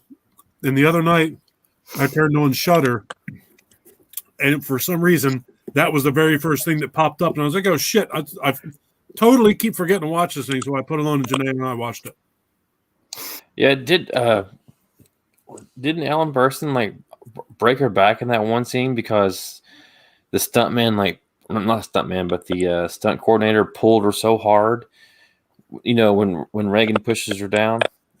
I did hear something about that, I think. Yeah, I heard like, about it, but I don't remember Franken saying it in that documentary. But I did hear about that. Yeah, that she like broke her back or fractured her back real bad. You know what was really creepy in that was when they were showing the scenes with Reagan where she was possessed. And in the movie, she speaks and she sounds like the devil or demons or whatever. But in this documentary, they showed her and she sounded like 12-year-old Linda Blair. It's crazy, isn't it? It's Yeah. freaking creepy as shit, dude. I did not enjoy that at all. You can watch that on YouTube. I saw it on YouTube. It's really interesting. It's crazy, man. The woman that got to do that was like some old stage actress, and she would like smoke 12 cigarettes in a row and like swallow like raw eggs and shit. Raw eggs, yeah. I heard she swallowed thumbtacks. That's a callback to earlier. She was eating ashtrays. Exactly. And I think Eileen Dietz also did some of those voices too. Was that the chick that you got to send you that statue? Yeah. She was like the stunt double for Reagan. Yeah. Linda Blair. I can't think of her name. You can easily spot her a couple times in that movie. She is the face of that demon that pops up every once in a while. Is she? Pazuzu. Yeah. As you can spot, there's a few times. One of the vomit scenes, you can. It's very, very, very obvious that it is not Linda Blair. Yeah. Yeah. I watched my 6-string samurai that I got, I heard you say that earlier. and the amusement park. It's really the only thing I watched this week. I heard that was depressing as fuck. Yeah, It was. I enjoyed it. I did enjoy it, but yeah, it was just sad in most parts. and just heavy metaphor for. And I could see that, the Lutheran Church commissioned Romero to make that. And I could see at the end that they probably thought that it was not quite the product that they wanted. Because he didn't just show you elderly people in these different shitty situations. Setting it in the amusement park was, I think, kind of a neat way of doing it and getting the message across. This is a Romero movie? Mm-hmm. I don't know anything about that. It's the Lost Romero movie. Yeah. No shit. He made it in 1974. The Lutheran Church hired him to do it as kind of a public service announcement to stop ageism and mistreatment and disregard of the elderly. And I guess they were going to show it in Lutheran community centers was the idea. And after they got the finished product, they just shelved it and didn't want nothing to do with it. Really? And Romero never really talked about it. And his wife had a couple of prints of it that they were able to remaster and put this out. It's only about 55 minutes. It's on Shudder. So this came out recently? Last week. Yeah. What's it called? The amusement park. Okay. I'll look for that. Absolutely. Is it cool? I like it. Other than depressing as fuck. It's depressing. There's at least one scene where you'll catch music that was used later in Dawn of the Dead. I thought it was kind of cool. But just Romero style cynicism and social commentary, I think, is the best way to describe it. So. Most of the documentaries that I find myself watching are, as Ben would say, depressing as fuck. It's always about some sort of murder, or it's not. I don't watch shit about fucking Mickey Mouse. So, Dude, that Mickey Mouse documentary is going to depress the fuck out of you, dude. That guy started out as a racist or whatever. I rewatched that Night Stalker documentary. That was pretty good. I've been watching a lot of. I've been having a lot of YouTube serial killer videos going on in the background while I'm doing work lately. yeah. I don't know if you guys watched one of my mukbangs that Janae and I were talking about that Leaving Neverland. Mm. You want to talk about depressing as fuck? Yeah. That was. Have you any of you ever seen that? I've seen it. Heard about it, but It's rough, man. Yeah. It's rough. Yeah. Michael Jackson was pretty messed up. Uh-huh. I was going to say, though, quote Carlin like I usually do. Did you ever hear what Carlin bitched about Mickey Mouse? I don't remember. He said, don't you hate it every now and then the news will come on and say, today is Mickey Mouse's 50th birthday. And he said, no wonder no one takes our country seriously. He said, we waste valuable television time telling our citizens how old an imaginary rodent is. Yeah. And he said, fuck Mickey Mouse. and he said, fuck him in the asshole with a big rubber dick, break it off, beat him with the rest of it. And he said, I hope Mickey dies and they find him with his hand down Goofy's pants. How's that? My God. That definitely sounds like Carlin. Yeah, a Mickey Mouse rant. That was just Oh, my God. I always like Carlin and Sam Kinison. doing your stream. Canniston was great, too. That son of a bitch was crazy. He was. I like his bit where he said about why he got into drugs the way he did. And he said, it's because I didn't have the courage to tell my ex-wife that I had to drink a six-pack to keep from cutting her head off and putting it in the bowling bag. He said, I didn't have that courage. So instead, I just, I didn't have the courage to just leave the car at the red light and run. Wasn't he a minister at one point? Yeah. Yeah, I thought so. Yeah. Yeah, I could see him up on the stage going, praise Jesus. I could see it. Absolutely. There's video of it out there, him doing some sermons and He was probably great. And I think his dad and his brothers were preachers too. His brother sounds just like him. Hey, Sam. His brother sounds exactly like him. When I was much younger, every once in a while, I would watch some of those people on Sunday mornings. And I'm not religious in any way whatsoever. I wasn't now. I'm not now. I wasn't then. But that stuff used to amuse the hell out of me. It's crazy, man. It was amusing as hell. I mean, I know the whole television Televangelist. evangelist thing seems so weird to me. I mean, And that we grew up in like the thick of that shit. Back Oh, yeah. then, who was the real 700 famous? Club. Yeah, Tammy Faye, and yeah, Jimmy. that's it. Tammy Faye Baker. That's it. Yeah. We Yeah, grew up in but the thick of that shit, man. It was everywhere, and it's so entertaining. I mean, fuck what they're saying. Who the hell cares what they're saying? Because them people are wackos. But it was sure as shit was entertaining. I mean, didn't that make Jessica Hahn famous for fucking Jimmy Yeah. Swaggart or whatever? Yeah. Ah, the good old days when all you had to do to be famous was fucking televangelist. That's it. That's all.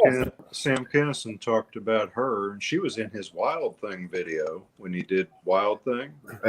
Yeah, he said, if you got to lose a kingdom over a woman, he said Jessica Hahn is the woman. I'll be right back, guys. Yeah, he was involved. He was definitely involved with her for a while. Yeah. They used to go on the Howard Stern show and argue and scream at each other, and it's so great. Did you ever watch his Wild Thing video? Oh yeah. Oh, I love that. At the beginning, it's him and Bon Jovi and Rodney Dangerfield at the bar. Rodney was somebody I always loved. That's when Rodney said his joke, forget me with girls, man. And he said, after I make love to a girl, I go back for firsts.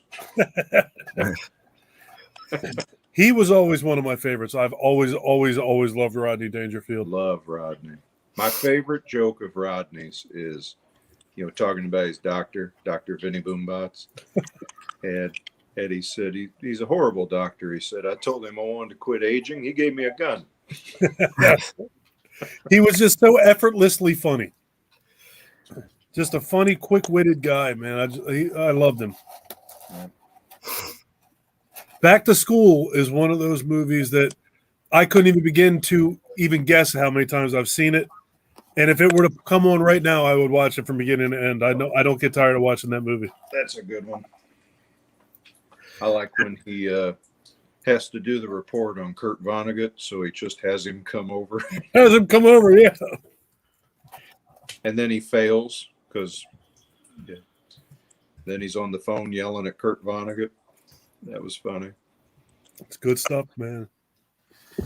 I've been watching this new YouTube channel.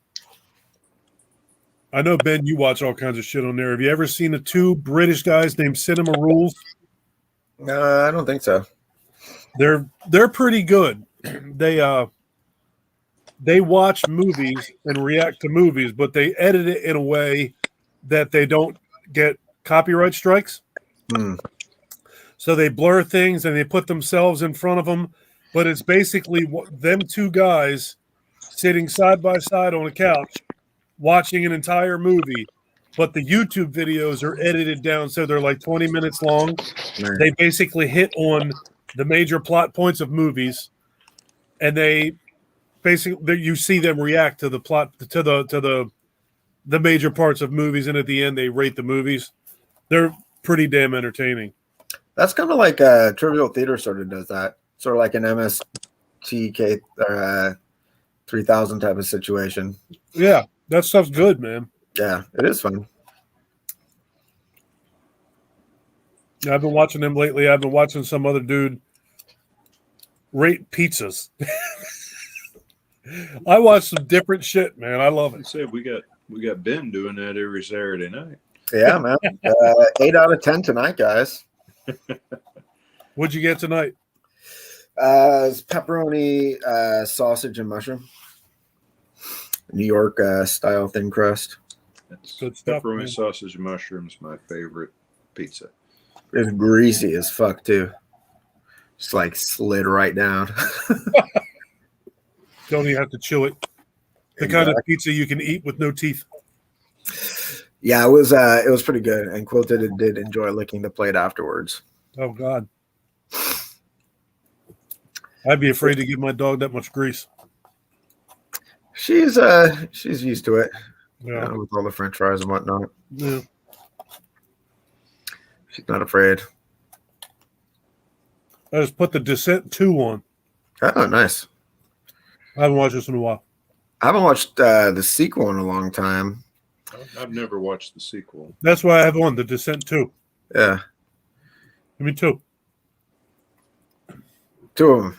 Well, Two Utah, two. Haven't had a chance to go see Quiet Place 2. It's I good. haven't either. It's really, really, really good. I've been hearing nothing but good stuff about it. Didn't you say that they're already saying part 3 in development? Yeah. So, I watched 2 other YouTubers. It's a channel called We Watched the Movie. And one of those guys said that he read an interview with Emily Blunt that said from inception of A Quiet Place, it was always intended to be a trilogy. Yeah, well, I don't know. Maybe sometimes they just say shit like that. That's what they said on Lost. They're like, "Oh no, we already know this story. It's overarching. We know how it's going to go." And then they're just like, "Oh wait, what do we do?" The last season. So Did you watch Lost? I did, yeah. I never watched it. I always heard it was good. And then I heard it took a shit. And I was like, all right, well, then I don't need to watch that. Yeah, the first 2 seasons were really, really good. Yeah. I liked the one episode I watched. I just never watched any more.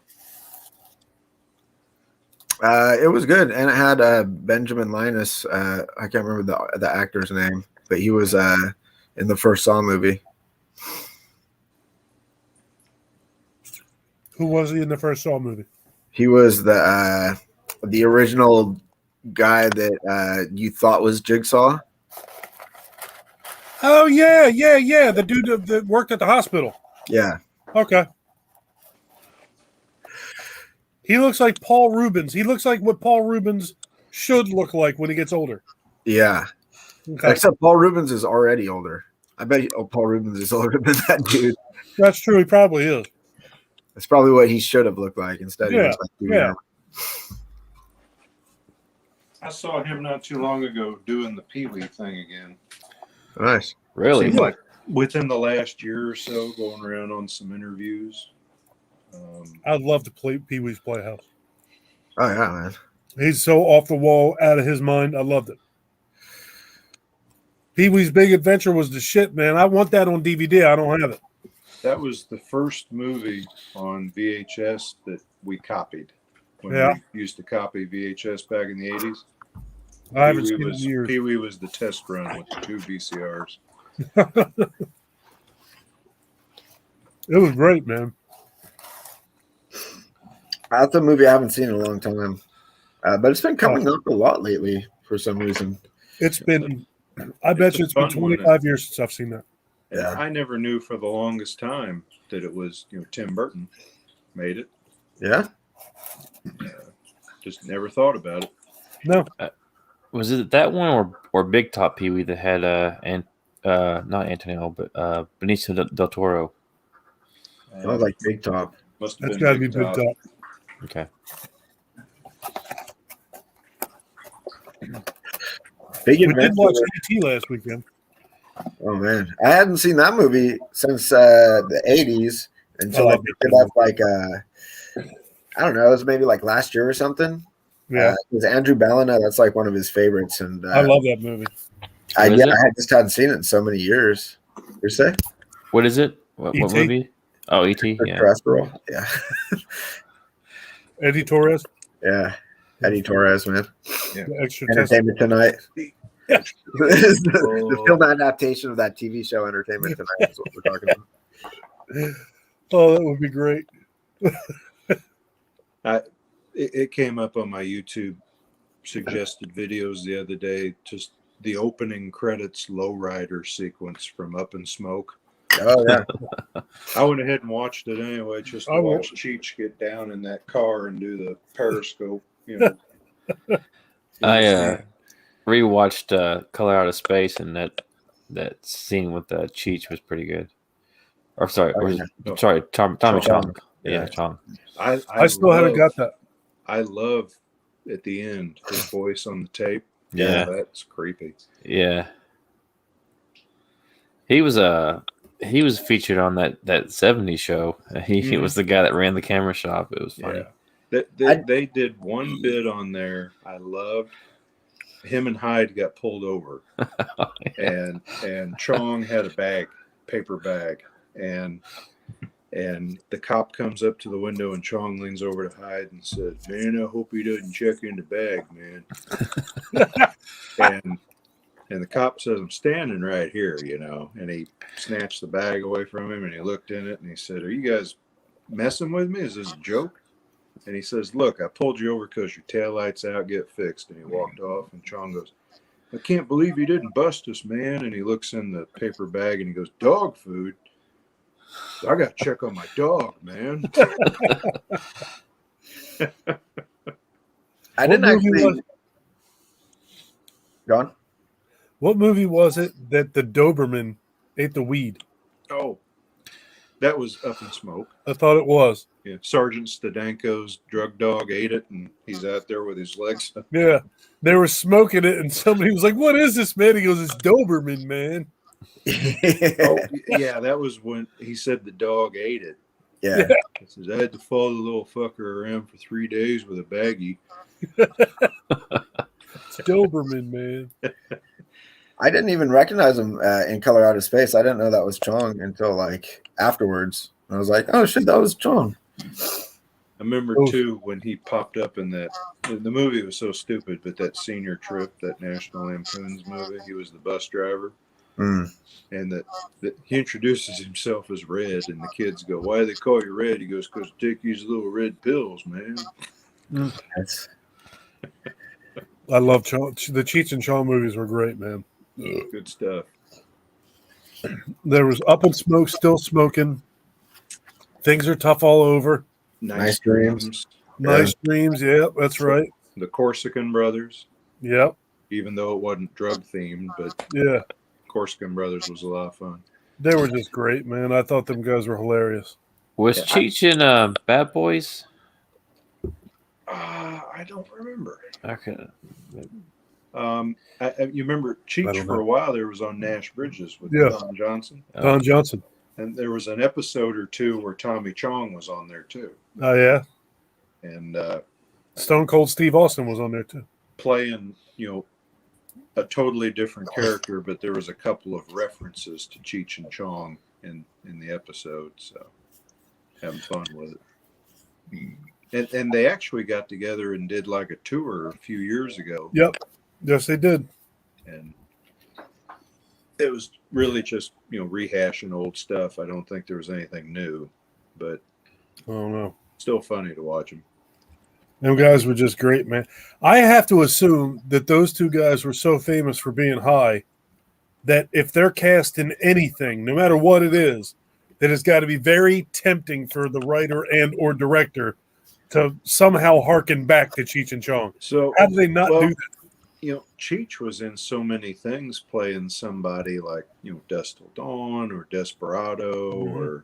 or even Nash Bridges, but Tommy Chong, without fail, when they bring him on a show, hey man, he's like some kind of Yeah. stoner. I've He's never the seen stoner. him play a straight role, No, absolutely not. I don't think I ever have. but Cheech has. So Didn't he go to jail for selling bongs online or some shit like Yeah. that? Isn't that what it was? they got him for like paraphernalia or something. That's so fucking terrible, man. Yeah. Dude, I have a friend. He quit. I used to work with him, and he quit work to go start a cannabis soda company. And now they're like now they're like in distribution and shit. They partnered up with, I can't remember who they partnered up with, No, but it's someone. But they sell like cannabis, like hard soda. no shit. Yeah, weird. And Tommy Well- Chong went to jail. I know. Tommy John went to jail for selling like some glass bongs or some shit. It's crazy. Yeah. I read the other day, John Boehner used to be Speaker of the House, is now a huge investor in a pot firm, that's selling Yep. hemp and marijuana. Yeah. Who was this? Huh? John Who? Boehner.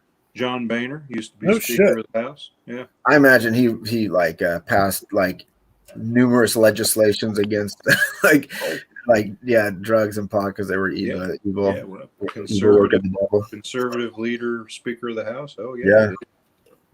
Next, you're going to say he opened up an abortion clinic. When that becomes a little more like financially feasible, he'll be like, "Oh no, it's cool." If it's profitable. Yeah.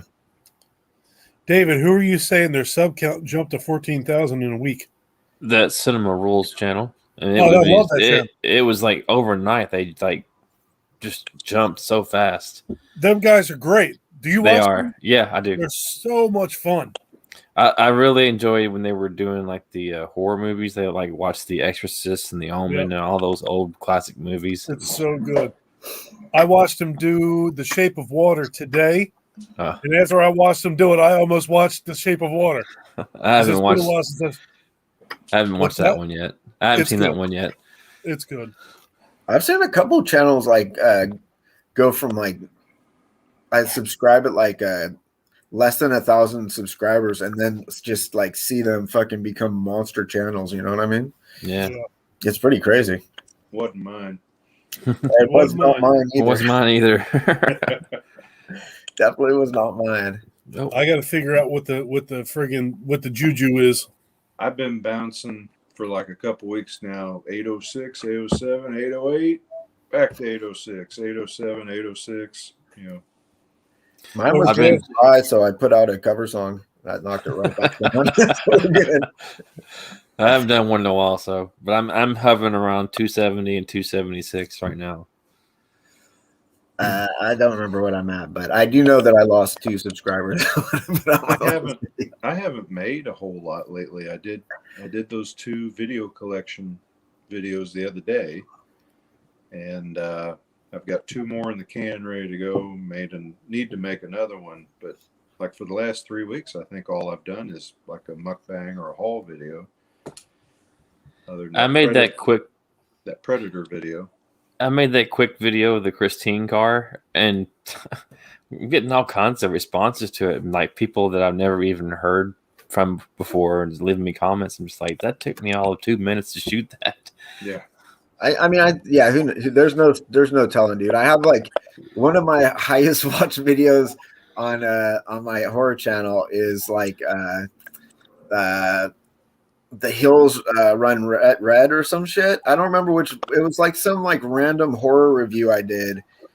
I know, and the Skinner one. The Skinner one I remember as like it was a video that I put out, and I was like, I don't even want to put this out, but it's Flashback Saturday, and I recorded it and I edited it like in Sacramento because I was visiting my parents, and I was like, oh, this video sucks, but whatever. I'm just gonna put it up, and it does suck. And it's still like, for some reason, the YouTube algorithm keeps pushing people to this one video I made that sucks. It's like my worst video. Like, fuckers. One of mine that doesn't make sense to me is my Terminator 3 helicopter crash diorama. Yeah. It's, one of the more hated Terminator movies is the one that people come to look at the figure of. I don't get it. And it doesn't even have a thumbnail. I never did make a thumbnail for that video, so it's just like a shot of the helicopter and the Arnold figure. And it's got like 1,500 views or some shit. Yeah, it's weird the way that shit works, man. Yeah, I'm like I'm fine. I'm fine as it is. I honestly, like, if I had 14,000 subscribers, I don't think I'd like it at all. Because I would like lose. I wouldn't lose this because we're friends and everything, but I wouldn't have the same connection I have to people. Now it's like a very like personal. Everyone whose videos I watch, I know, and like watch their shit and stuff. There's no way in hell I could keep up with comments, because I can't keep up with comments now. Yeah. Speaking of staying in touch with people or being with getting to know people and being friends.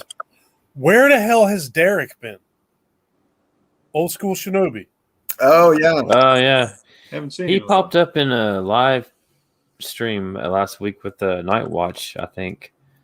I have not seen him or heard anything from him, and it's got to be like a month and a half, something like that, at least. Same with Sean Blue Digital. I haven't seen him either. He I popped saw- up in the Slash Brothers last week. He jumped in the chat for a couple seconds. I saw him like in the comment section too, and I was like, "Oh, good, that dude's still alive. Awesome." Because Yeah. you never know. I mean, sometimes people just get busy, or you don't see him or anything. Like, I think Patrick is saying that Derek is doing Twitch now, but I could be wrong. That's who he's talking about. But Here's how much I know. I don't even know what that means. He's doing Twitch? Twitch now. What is Twitch? Twitch started as like a video game streaming service and has Uh-huh. become like hot chicks. Well, it's like anything on the internet. It's either hot chicks or cats, right? And in this case, it's cats or chicks. They might have cats, but now it's just a streaming platform. Yeah. Start out with like video game centric, and now it's just like whatever streaming. Yeah. Sean Blue Digital pops up, makes a couple videos, and then I don't hear from him for months. Yeah, Yeah. And last He week stays really consistent though. Last week, I was listening to the Slash Brothers while I was at work. I eat dinner at 9:00, like every night. And if somebody's on, I listen to them, and I listen to the Slash Brothers. That's how I was in the chat earlier tonight. I was in the chat here eating my dinner. The last week when I was on there, Sean popped in there. Yeah, I'm Facebook friends with Derek too, but I haven't really been on Facebook too much lately either. So I don't know if he's still on there. Yeah, I'm not on there much. I very rarely get on Facebook. So, does anyone know what happened to Now It's Dark? Because they were over 1,000 subscribers, and then like dropped down to like 950 again. Do you know what happened to some of that sub count? I didn't even know that they were over 1,000.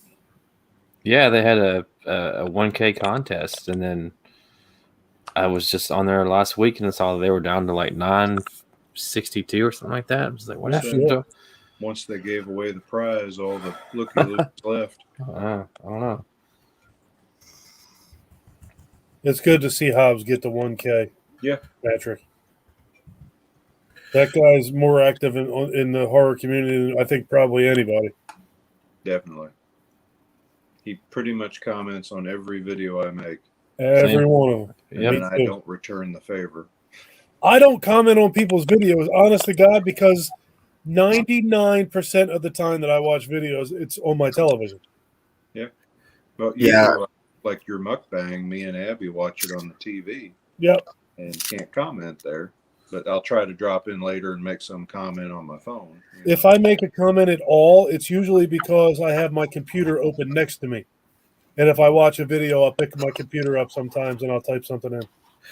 That's what I used to be much better about watching videos like while I'm working and then going back later and commenting on them. And now I always think I'm going to go back later, but then I don't end up. So I don't comment on nearly as many videos as I used to.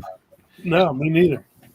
I watch a lot on my TV too, so at the very least, I just give them a thumbs up because you can do that from the TV. Yep. I can do I do that on my TV too. I do that right now.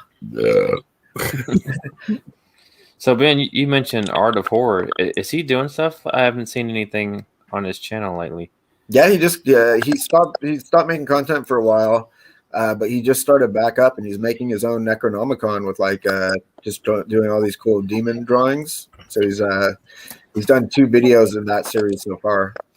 Yeah, because one of the first videos I ever saw of you guys streaming, it was you, Cody, Andrew Balna, and Art of Horror.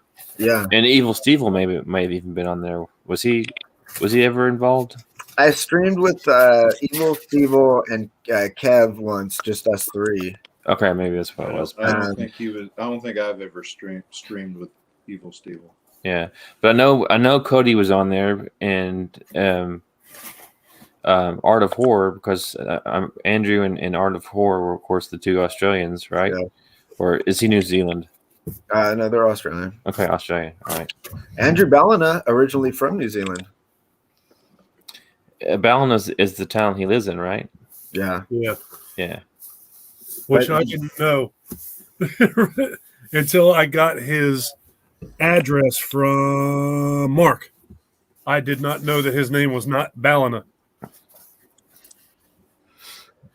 Yeah, the Art of War's got a cool channel, man. I definitely recommend checking them out if people haven't seen them. All 3 or 4 people in the chat, however many there are that are probably already subscribed to him.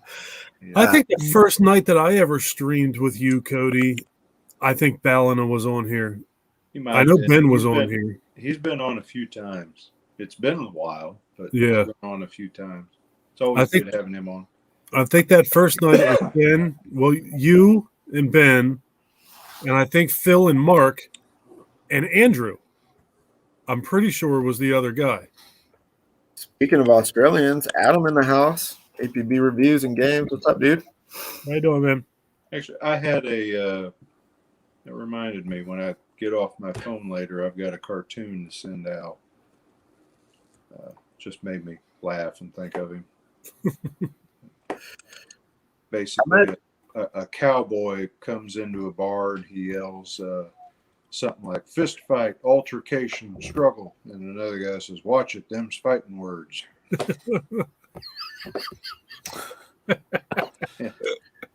Yeah, them's fighting words. Ow. God.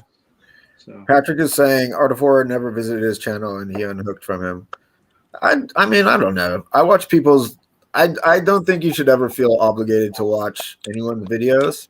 And I basically watch content that I want to watch. So I'm not going to go out of my way to watch someone's content out of obligation, you know? So like I don't either. there's a lot of people that whose content I don't watch that I'm not that aren't subscribed to me at all or never watch my videos or never comment or anything. Mhm. And that's just you know, part of it. I don't know. Yeah. Yeah, I mean, I've got people that I'm sub to that do like a lot of video game playing, which I'm not really into. I never watch any of it. I never Yeah. watched this stuff. Yeah. yeah. Evil Steve has done a bunch of that, and Adam actually APB Reviews does a lot of video game streams and stuff. And I'm not a video game dude, so I don't watch video game content. You know. Yeah, and Quentin used to do a lot of that too. Yep. I was just getting ready to say that. Q was doing that for a while. That's I think that if I were doing that on my channel, I think it would be fun. I definitely think it would be fun, but I don't think it's fun to watch other. I think it's also to just take the whole YouTube experience out of it. I don't have fun watching other people play video games. I just don't. I like to play video games. I was going to say, But I don't wanna I'm watch watching, Cody play video games.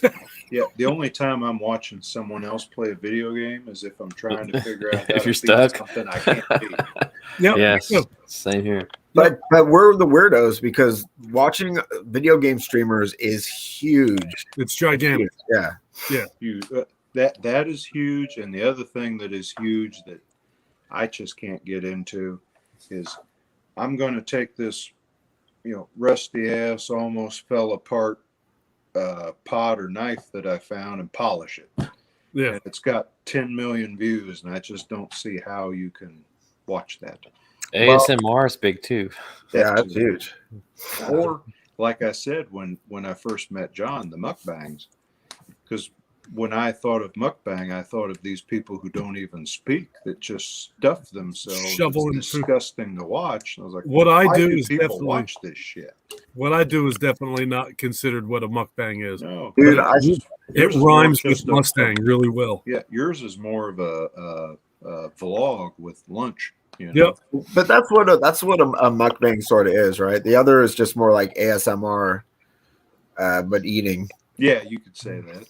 But there's like I saw like some YouTuber. He's got What's up, Brad? over 1 million subscribers, and I can't remember his name. I'm never gonna remember his name. But he like his content makes no fucking sense. It's insane. He'll be like have like huge amounts of food, and he'll be like sitting there crying. I watched a video where he was crying, and he was shaving his head into the food and like eating it all, and wiping like a soft boiled egg on his face and shit. I'm like, what in the holy fuck, dude? I was like, this is the craziest shit.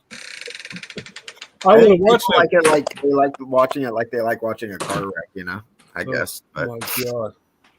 it was bizarre, man. Really weird. I started getting comments on my mukbang videos from something called the Mukbang Mermaid. Okay.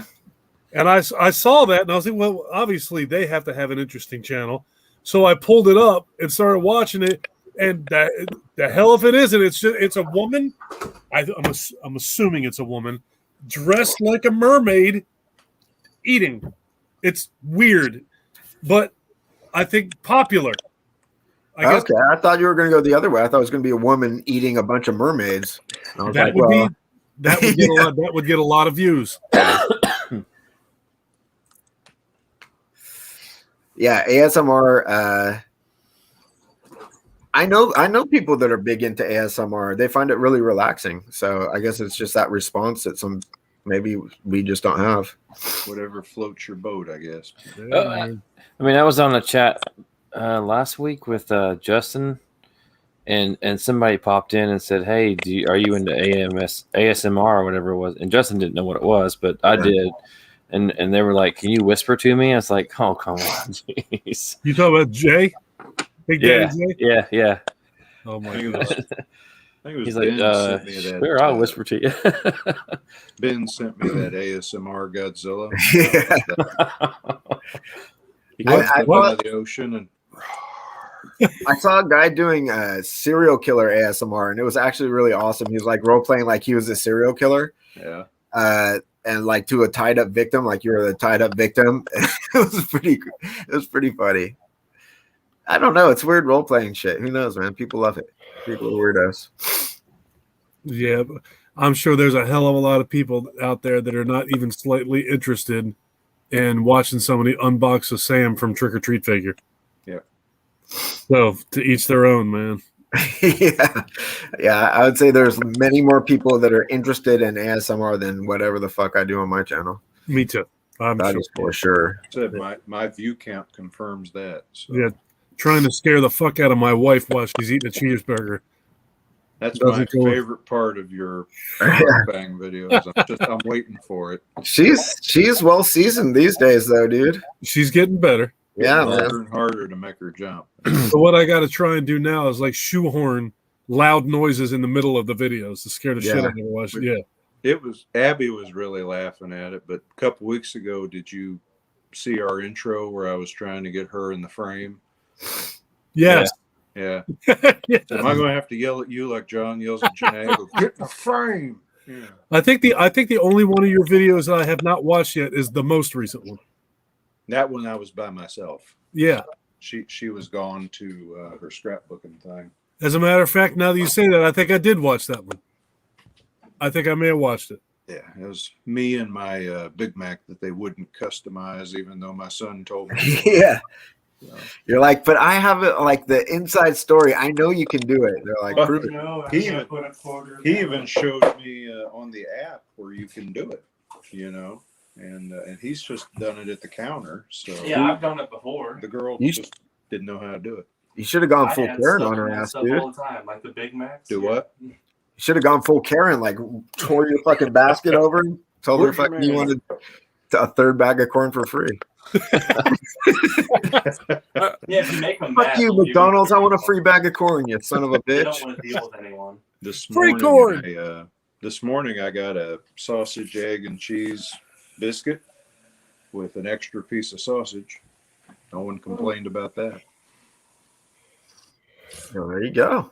I've been wanting to go to Wendy's for breakfast and try that honey chicken biscuit that they have. That sounds weird. That sounds unusual, but I need to try that shit. Is I it don't know. square? I don't know. If it's not square, I'm not interested. I don't know where I don't need go my to, chicken I don't go to square. Wendy's for their circles, man. Yeah, I need my chicken square. Exactly. I don't know I just where ate a we'll piece eat of square tomorrow. fish from McDonald's. I don't know where we'll eat tomorrow, but Abby will be back. Yeah, YouTube's come. Adam's saying thing about YouTube is called YouTube for a reason. It's about sharing your interests. YouTube has really gone through some changes, man, since like 2006. It's a weird thing, and it's amazing. Like I hear a lot of people like complain about it and like say stuff like well, I mean, yeah, it's unfortunate. There's some glitches or stuff. Like sometimes you'll get unsubscribed from someone without meaning to do it, or they'll get or vice versa and whatnot. But dude, how many people are on YouTube? Like, it's amazing that It's we can amazing. like upload as many videos as we can, and this like works most of the time. And like, Yeah. it's We insane. literally could make the four of us could make 4 different TV shows if we wanted to Yeah, and put it on YouTube. yeah, absolutely. It's amazing. It really is amazing. Yeah, it's pretty nuts. I mean, yeah, it's pretty crazy. The first experience I ever had with YouTube was, do you remember the Budweiser commercials with the superheroes? The was Oh yeah, yeah. Yeah. that was the first thing I ever watched on YouTube. Okay. Somebody told me about the commercial had like come and gone or something, Yeah. and I something brought that up in conversation. They were like, "Oh, you can go watch that on YouTube." I said, "What the fuck is YouTube?" I had no idea. I'm pretty sure the first stuff we watched was just stupid videos, things like that, Yeah, funny things. And then it wasn't until like, I don't know, 2013 or 14 when I started watching things like, I don't know if you guys watch them, but Jay Bates Woodworking Channel or Woodworking for Mere Mortals. I like that guy. And, watching something that and started those, I think those were my first 2 subscriptions. So I think one of the earliest ones that I subscribed to was Epic Mealtime. I watched those guys because they're ridiculous. But I used to, when I first started really getting into YouTube, the thing that did it was music. I used to watch like a bunch of concert footage and shit. on Same YouTube. here. I would watch a bunch of videos or Yeah, guitar tutorials, how to play certain songs. yeah, yeah, I would watch these woodworking videos for ideas. yeah. And the one guy whose channel I really liked, I don't really watch him anymore because he doesn't really make cool projects now. Now it's like tutorials, and he's constantly trying to sell his learn how to be a woodworker over the weekend course that you can pay extra for. Sure. It's just turned into a commercial now that Yeah. costs like the 1 million subscriber mark.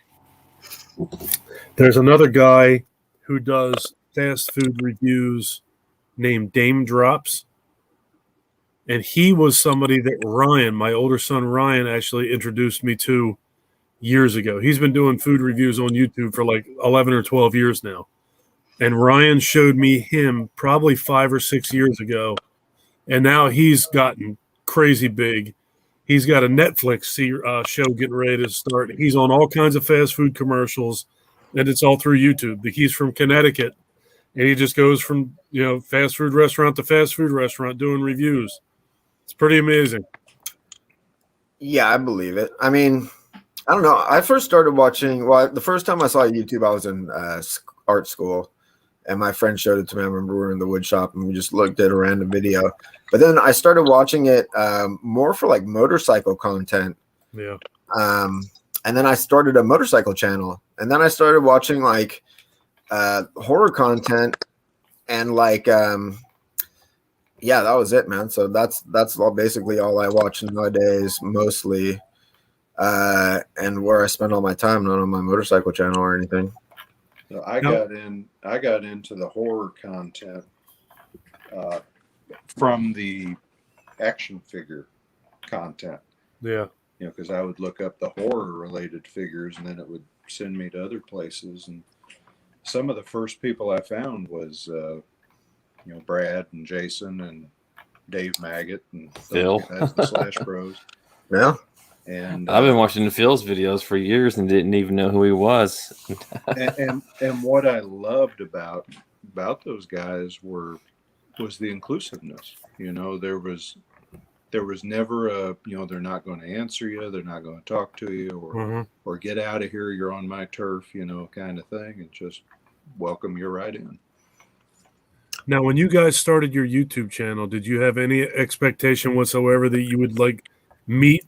Like, there's 6 of us that typically do this stream.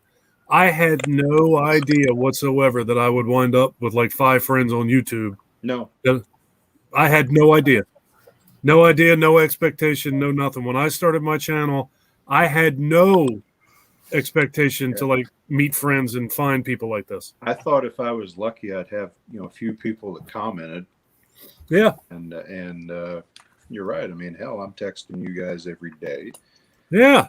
and then Who the hell would have ever imagined that? You know? Yeah. I did. That was the whole reason I started this channel. Not gonna lie, the whole reason I started was because I didn't have any horror friends, and I wanted horror friends, and I was not watching all these just- people's videos, and I related to everyone. That's so not cool. just people that are on here, but I text quite a bit now with Anthony from Send More Paramedics. Oh yeah, I was Yeah. texting with him the other day. Yeah, we go back and forth quite a bit. So It's pretty amazing, man. I remember it was very, very early in the morning one day. I got up and I opened my laptop and there was a message on my Phantasm review from Cody. And I immediately went, oh, look, he's got a picture on here. That must mean he's got a YouTube channel. And I went over and I looked at your thumbnails. I was like, he's got the greatest thumbnails. And Oh, yeah. we just started chatting. And that's how that all started. I I met think- you on the stream. What's that? I met you when you were on the stream. Yeah.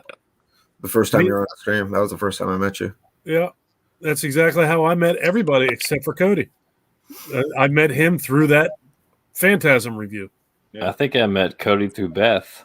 I believe so, and I met Beth, I think, by commenting on her upcoming record store day release video or something, because I'd never heard of Record Store Day before that, and she showed that there was a Good, Bad, and the Ugly, special release coming out. And I gotta find this, and I made some comment about where to find it or whatever, and she kind of pointed me in that direction, and then we got to just commenting on each other's videos.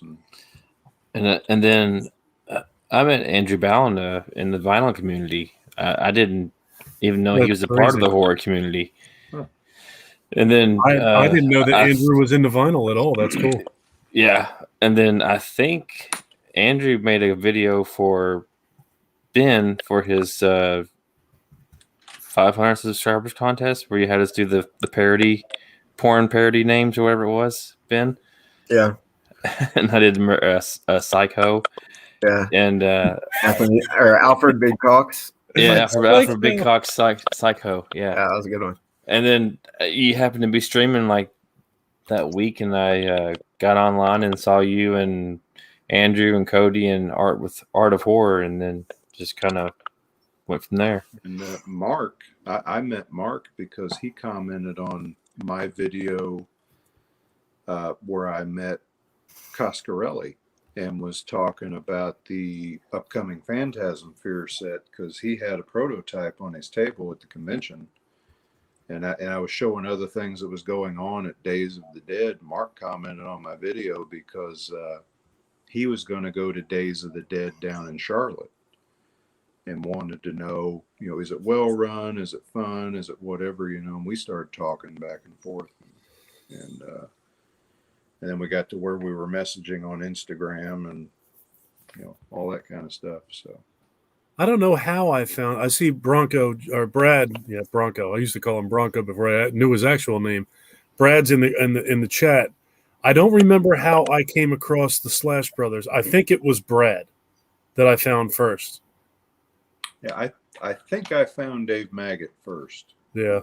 out of the Slash Bros group. I know.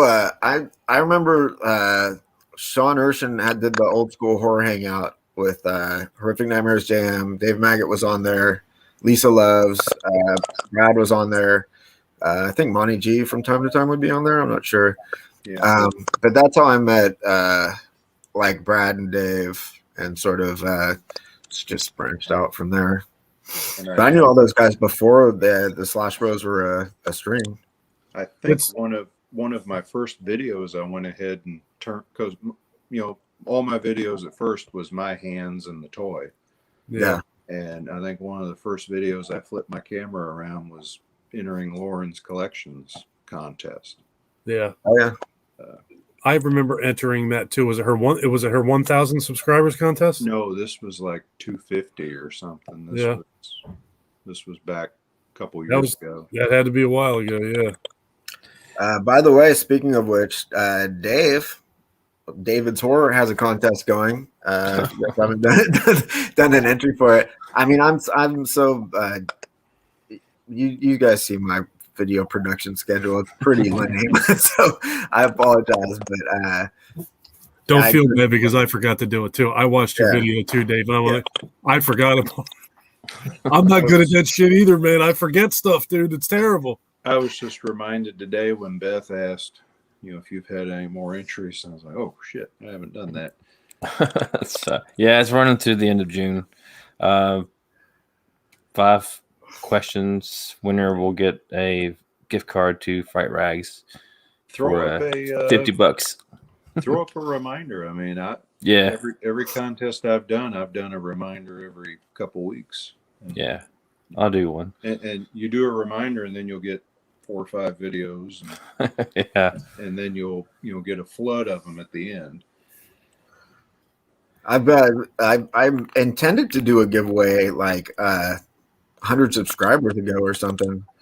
So that's how lame my video production is. I'm still working on my like 500 subscriber contest, getting that video out. I don't even know how many subscribers I have. I went from doing a video every single day of the week to doing 5. Now I'm down to 3. I mean, that's a lot, dude. 3 is still a lot.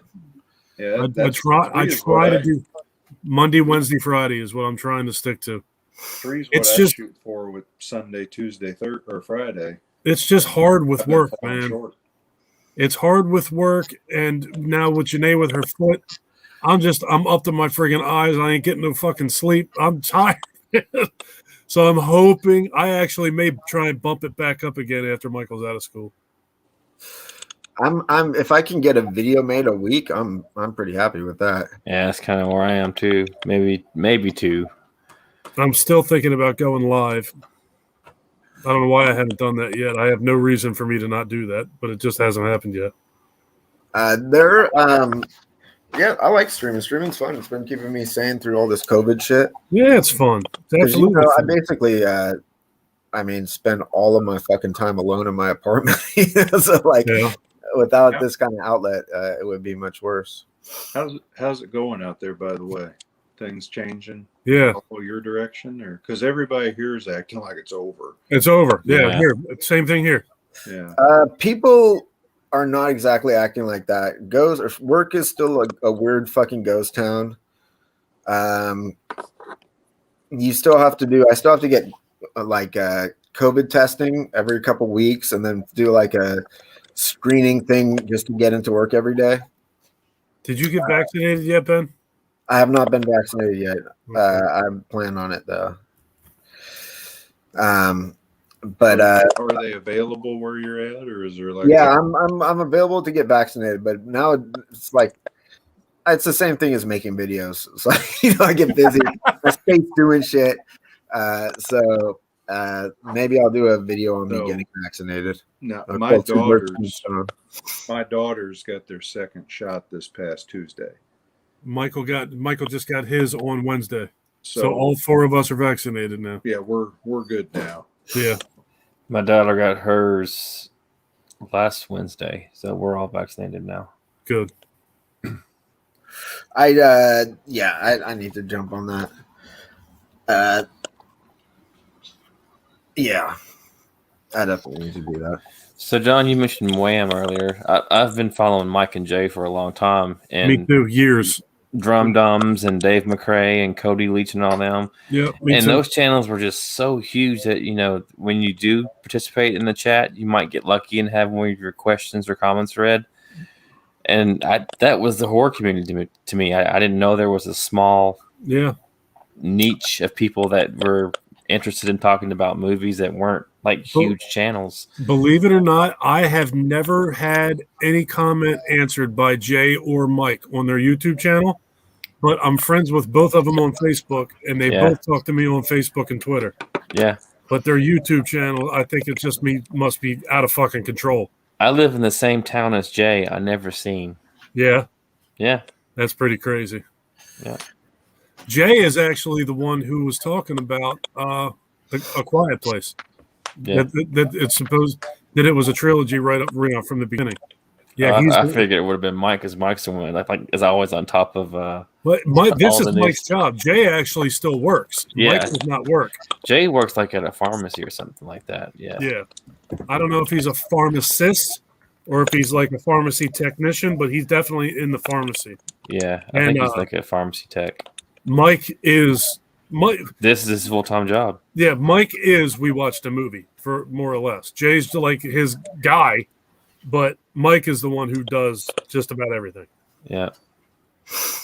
I Brad says love those guys don't know shit about horror. What's that? Brad says those guys don't know shit about horror. I absolutely, positively love those two dudes. Love them.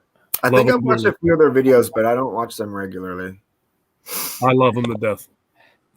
They were really funny in the beginning, and they've kind of toned that down a little bit lately. I mean, they still do funny stuff, but yeah, I used to love watching their unboxings from fans. Their unboxings and were friggin' great. When they do Michael and Loomis parody shit, dude, oh my god! I like the Slender Man that Jay does. That cracks me up. I said wishy wish. Those two are honest to God.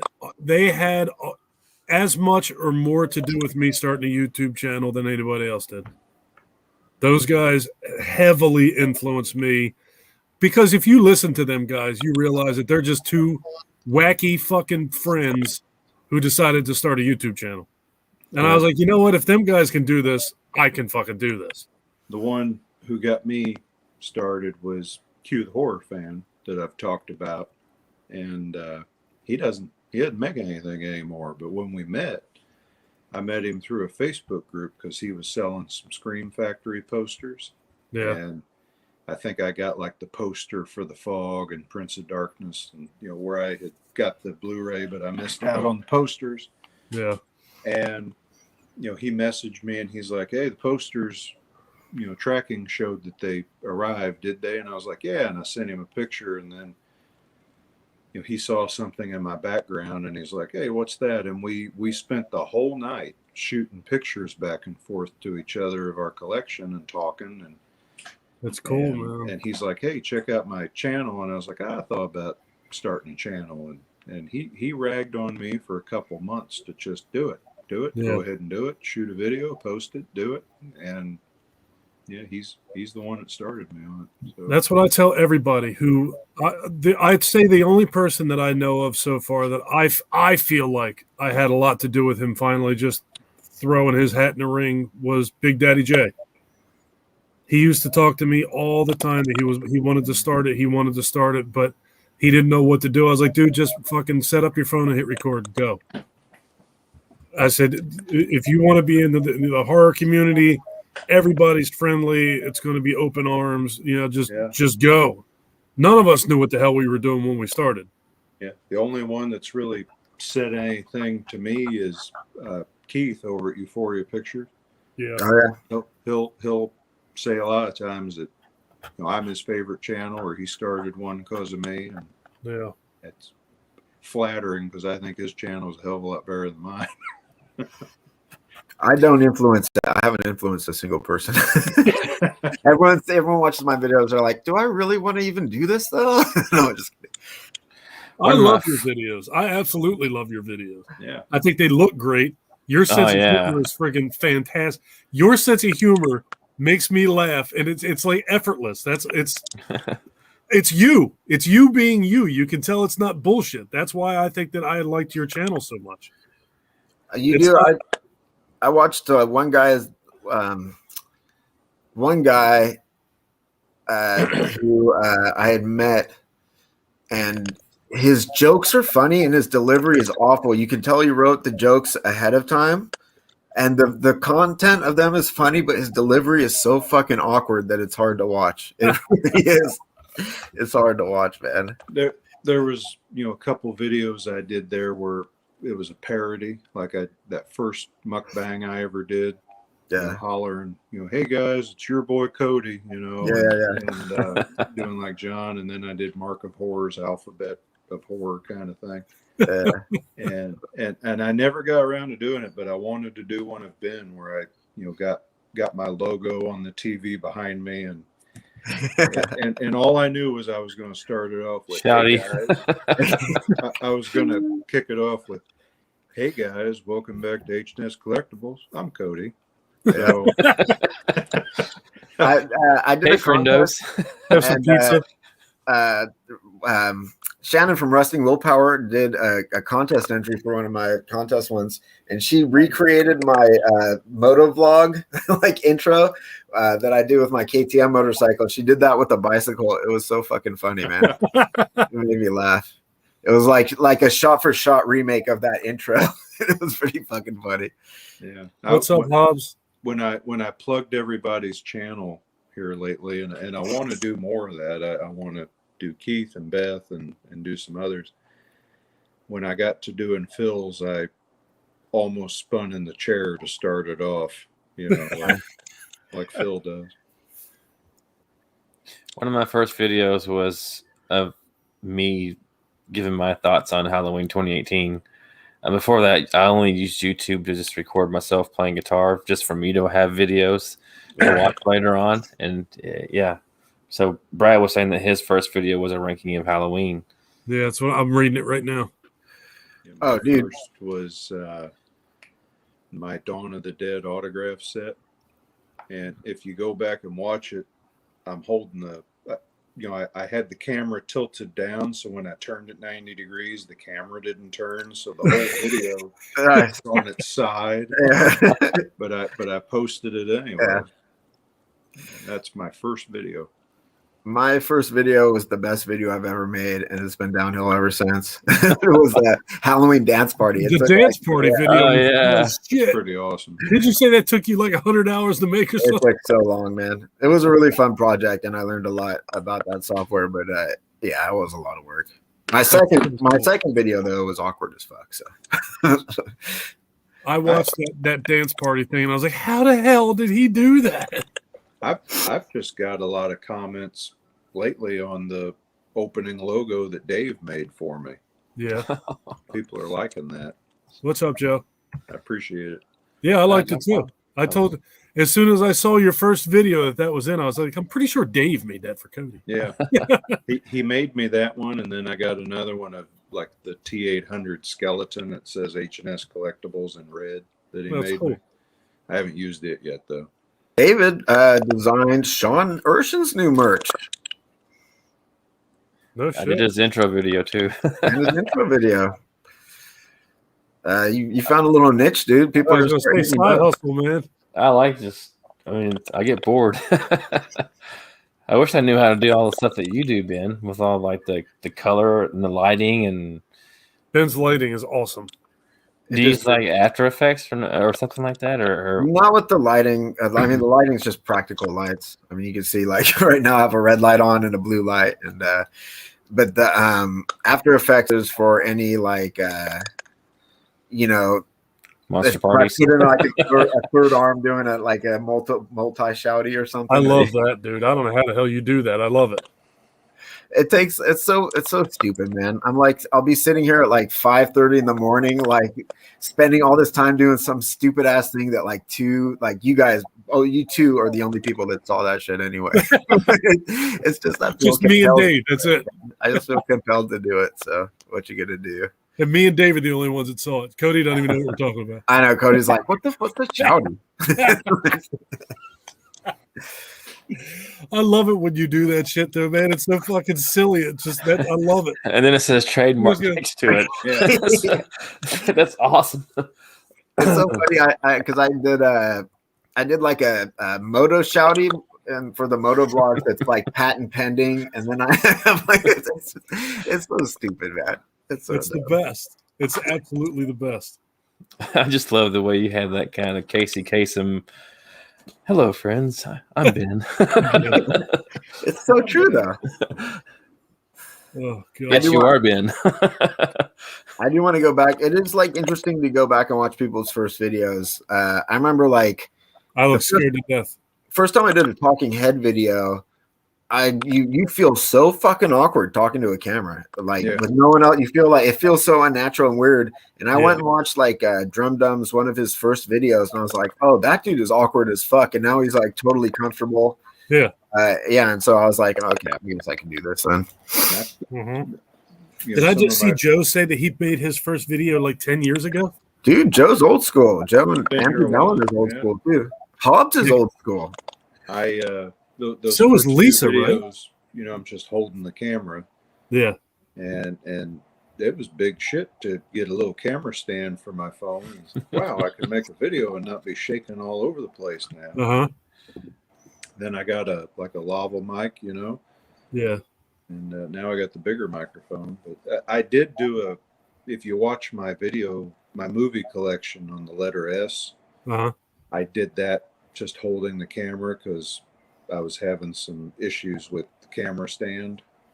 And it's funny, it's those overhead shelves. So I'm going along, picking out the movies with my left hand, holding the camera with my right, trying to talk, keep everything in focus. And as I'm getting towards the end of the S's, my shoulder, I'm like, Jesus, this phone only weighs like 5 ounces, but keeping your arm, you know, over your head like that, It's terrible. kind of old. Like I'm just going to do the letter S. Fuck it. I was going to do S and T. This Exactly. video is just going to be S.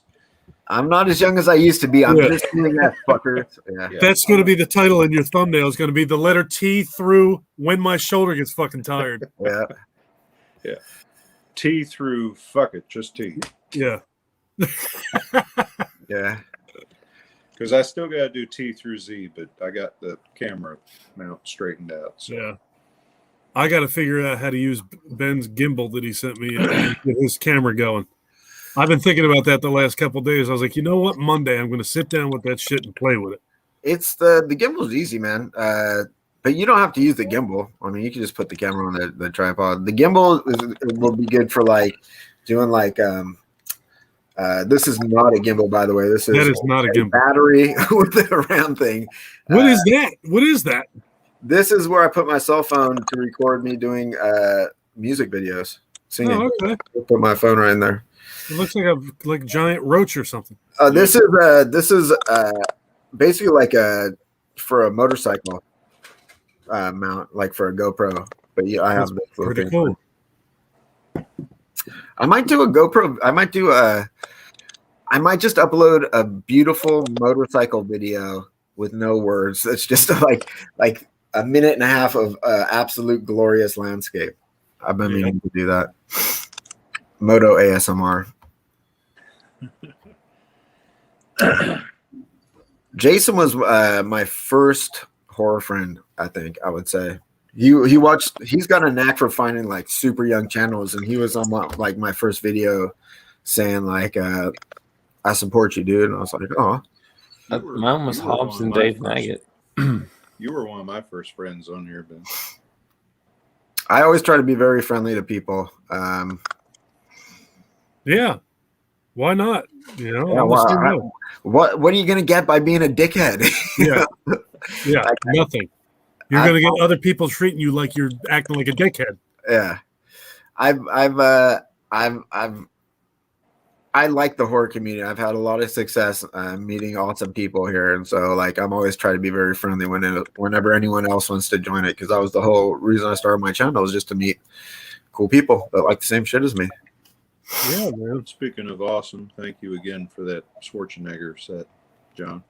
Oh, no problem. Dude, as soon as I saw that, I was like, I have to buy that. Those are all movies that, you know, I have. Of but I'm course. like, well, they're all on a sleeve. It's got Arnold on the front. Yeah. I need that. Yeah, chances are you're never going to see that again in your life. You're never going to see it. And not for $2 either. Yeah, So- and brand new seal. Yeah. Yeah, I had to buy it. Put it on your shelf. I bought a record. My first record I bought since that $500 Godzilla set purchase. Yeah. my first record I bought. I ended up getting that Gates of Hell trilogy after watching fucking Keith's video. Yeah, that son of a bitch. What is the did, Gates of did Hell you order trilogy? the House by the Cemetery yet? No, I didn't order that one. I just ended up getting the Gates of Hell. Gates of Hell trilogy is House by the Cemetery, City of the Living Dead, and The Beyond. The three Fulci movies they're an unofficial trilogy, but they're called the Gates of Hell trilogy. The one he's got though, was it a 3-record set? I forget. Yeah. So So the other one though you were looking at, that was a 2-record set just for House by the Cemetery. Yeah, that thing was cool looking, wasn't it? Yeah, So that yellow and Yeah, black. man, with that I awesome wonder what- artwork on I the wonder- cover. I wonder what additional music is on it that's not in the one that Keith has. If it's just one album for House by the Cemetery and it, Maybe it's just like extended club cuts for all of them, maybe. or like all of them, all of like the whole score, and then the whole score done is like Cat. trap songs. Well, that too, and I mean, sometimes you get like the Phenomenon soundtrack that I got.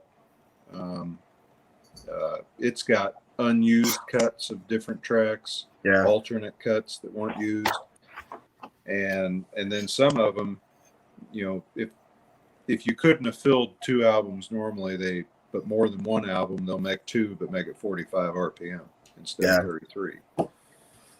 Hobbs is talking about a movie that has Cool Duder in it. Do you guys know him, Sean C. Phillips? I have an anthology that has a segment that was directed by Dave Maggot, and Yeah. and then Chauncey Phillips also has a segment in it. He just directed a movie within the last month called Blood. Shit, I can't even remember what the hell it was called. But he just directed a movie, and I just got a notification today that he was cast in a lead role of a movie that's got Taylor Scout Compton in it and Kane Hodder's in it. And he was casted as the lead in the movie. Is it the Monsters? Is he casting the role of Sherry Moon Zombie playing? Yeah. Bitch. I son of a love bitch. that video you sent of William Forsythe threatening to skull fuck Herman Munster. That was actually Paul. sent me that. Yeah, Yeah. Paul sent me that. He was talking about it on the stream, and then he sent it, and I thought it was funny. That's it, Joe. Scream Bloody Murder. That's right. But Sean C. Phillips is making out all right, man. I'm happy for that dude. I've been watching. He's another one. I've been watching that dude forever. Cool. He lost a lot of weight, man. He's lost a ton of weight. Yeah. Dave And I Maggot has too. Dave Maggot's lost a lot of weight. He's doing great, Dave's man. lost Yeah. quite a bit. And I also watch his buddy Wet Movie 1. Yeah, that guy apparently lost a lot of weight. I He never lost really weight. watched him when he was heavy. He was one of those people that you couldn't tell that he was heavy by his YouTube videos because Yeah. it was all like from the waist down. He like had big legs. It was not the typical heavy all over type of heavy. It was all in the calves. All the Yeah, calves like- and feet.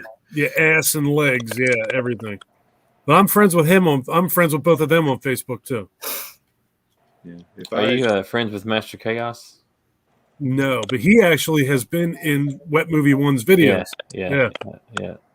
I was going to say, if you saw me from the legs down, you'd probably just think I'm a chicken. for as big of a guy as I am, I'm shaped like a coconut sitting on 2 toothpicks. I've got the spindliest legs. Same here. So, It's a trip, man, seeing what people have done through YouTube and the friends that have been made through YouTube. It's amazing. It's just freaking cool. I think it's pretty amazing. I mean, I hear a lot of people complaining, and I'm always like on the other end of things where I'm like, I'm not complaining dude, at all. it's pretty amazing. Like, Pretty amazing. it's pretty amazing. It's become like a significant part of my life. It's Oh, yeah. it's unbelievable, man. Oh, 100%. Yeah. Yeah, you three guys and Mark and Phil. I'm not kidding you at all. Other than the people who live in this house with me, I communicate with you 5 guys more than anybody else. yeah, I said, I've got friends that live within 30 minutes drive. I Yeah, talk to you guys way more. yeah, absolutely. So, It's Yeah. pretty amazing, man. I was telling Beth today that, I've got people that I went to school with that I never talked to as much as I talk to people that live well, states away from me. Yeah, it kind of does come down to that common interest too, because like my best friend in the world lives 25 minutes away, and Yeah. if I sent him a picture of the 6-string Samurai 4K set, he'd reply and say, "I don't give a shit." That was Yeah. he's my best friend, but he's not into exactly what I am, to the level I am. Yeah. That I sent my brother-in-law a picture of that Christine, and he's like, interesting. Yeah. Thanks, man. That's all you got to have it. Yeah. Interesting. If you send that picture to us, we're like, dude, check the fucking fenders out. Look at Yeah. That's He- from the scene where. Yeah. Yeah. He's actually the one that got me started collecting NECA figures because he's like really big into like Marvel and all that stuff. But he had like a Hannibal Lecter figure in his collection and like some Jasons and Leatherface. I thought, are those NECA figures too? He said, yeah. So that's when I started collecting just from seeing what he had. Yeah. And then I went to my first Scare Fest and was blown away by all the stuff they had that was horror related. Like, man, it's like heaven. How big is Scarefest?